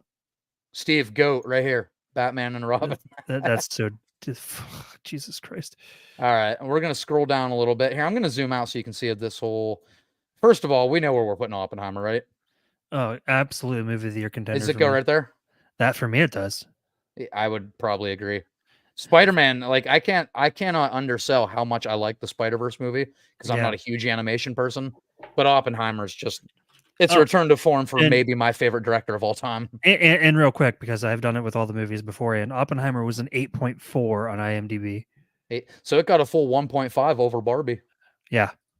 Okay. What'd Steve say about Barbie? Has he said anything yet? Oh, wow. He hasn't said anything. He said, "Is that Batman and Robin?" Yeah, dude, it's goated. Bro, I went with my ex-girlfriend to watch Dunkirk, and goddamn, I looked over there and she was like, "Is this shit almost over?" To Dunkirk's just, it's bad. It's not a good, like, it's just so boring. Like, fuck. Steve said, And "I love Guardians 3." And like I said, I mentioned I like historical movies. I like war movies. That movie, fucking garbage. Yeah. Maybe it's just not Nolan genre. Although I know a lot of people love that movie as well. So Steve says, "Didn't like- watch Barbie. My brother said he thought it was pretty funny." Okay. The Chad Man. We just talked to the Chad Man yesterday. Steve, maybe if I watch Daredevil. Oh, wait. You already have a deal in place with me. He wants me to watch Daredevil so fucking bad. I watched the first season of Daredevil. It's pretty fucking good. Was it good? I hear Yeah. great things. Like even like everywhere it's rated like 9.0 and above, 9.7. It's hard for me to get into watching any of those fucking like TV shows. Like, I was already invested in the Arrowverse. Like, I didn't want to add another fucking universe of TV shows to watch. Corey says Spider-Verse over Oppenheimer. That would be my Boo. one probably argument so far, but I think I'm happy with putting it to op. Oh, under Batman and Robin, of course. I would watch Oppenheimer 3 times over before I watched Into the Spider-Verse. Oh, really? Yeah. You liked it that much more? Well, you did say top 3 of all time. Yeah. Okay, Steve says, "I love Guardians 1, but 3 had emotional punch that put it at the top." That's what we were talking about. I'm Yeah. having a hard time between 1 and 3 with that placement. I would put 3 above 1. Right. I probably would too. All right, guys. Corey's like, no. Listen, I know Corey and I have talked about Oppenheimer a couple times when we did last year's like summer blockbuster episodes. Mike wasn't there for that. You know, if we really want to dissect this movie, I'm sure we'll get a future episode. We can't obviously do bad movies, but I hope so. we'll find a way to get Oppenheimer. I could talk about this movie for as long as this movie is. Right. But guys, I have to piss so bad. It's crazy. So I think this is where we are going to conclude part 1. Real quick, Yeah. let me scroll over here and let me show you, of course, starting with GOAT. Gross. We got our movie of the year contenders. I'll scroll down here a little bit. So movie of the year so far this year, we have Oppenheimer at 1, Spider-Man Across the Spider-Verse 2, Barbie number 3. That's our top 3. Great. We have so far. We have Guardians 3, the Super Mario movie, and surprise of the year for me, Dungeons and Dragons, Honor Among Thieves. I'm not going to read all these out, so I'll let you guys look at our good through Winnie the Pooh, Blood and Honey. Just look at it. Just look at it, guys. Look at it. I'll let you take that all in for a couple seconds. And while I let you look at that, I'll do some real quick plugs here. Obviously, you are on my YouTube channel. If you want to hear more of my thoughts and reviews on video games, movies, lists, rankings, all that kind of fun stuff, you can check more out. Yes, and Steve, nice plug for the future. Actually, after I say this, I will say that. But to hear more of my thoughts, check out my channel, more of my stuff here, my videos, my lives, my out-of-theater reactions, right here on Baker Reviews, where... Baker Reviews. Thank you as always, Mike. Whereas Steve has graciously pointed out, you all know Steve from a few of my previous live streams. Baker Reviews Video Game Jeopardy coming very soon. We're aiming for beginning of March, so stay tuned for that. Yeah, absolutely. And Steve hosts like trivia nights for his family, so he's a seasoned host. I love trivia. He better be wearing a blazer and fucking everything. Yeah, you better look like Alex Trebek. And then let me scroll down a little bit, guys, because Alex Trebek. This right here is also the rest of the movies of the year that we haven't talked about. There's so many. I'm excited to get into oh man, Godzilla -1 was a huge one for me. That's probably the biggest one. Iron Claw. Yeah, we have a couple bangers to talk about. Talk to Me. So there's still going to be some great stuff in part 2. But check out my older videos and lives, like I said, on my channel here. Hit subscribe. Leave a comment in this live stream. Let us know what you think of our rankings. What's a movie we had too low, way too high? Let me know. And speaking of YouTube, Oppenheimer's way too low. It should be go. Way too low. Not better than Batman and Robin. Everything's better than Batman and Robin. He might create a bomb, but in Batman and Robin, they freeze the entire city of Gotham. Oh, Corey's already calling he's going to win trivia. Well, first of all, I didn't say you're invited. Yeah. Yeah, I didn't invite myself. I just said I love trivia. Right. I love crepes. Is that those Okay, tiny pancakes? I love those things. why would you bring this up? Oh yeah, It's Mike usually does my love thing. cooking. That is your thing. All right, guys. But speaking of YouTube, if you liked what you heard tonight, you never heard Mike and Corey. Those are my other co-hosts on Culture Shock Podcast. So you can check that out wherever you get your podcasts. But we also have a YouTube channel. Every Wednesday and Saturday, we post an episode from our backlog until we get back up to current day. So if you want to check out our backlog of podcasts, of course, wherever you get a podcast, you can do that. But you're on YouTube right now, so it's easier to just Yeah. subscribe to our YouTube, listen right there, get our Just do listen it. time up. Okay, guys, just do it. Oh, of course, said Steve invited me. Okay, that's fair. It's still my channel. I didn't invite Steve. Actually, no, I need Steve.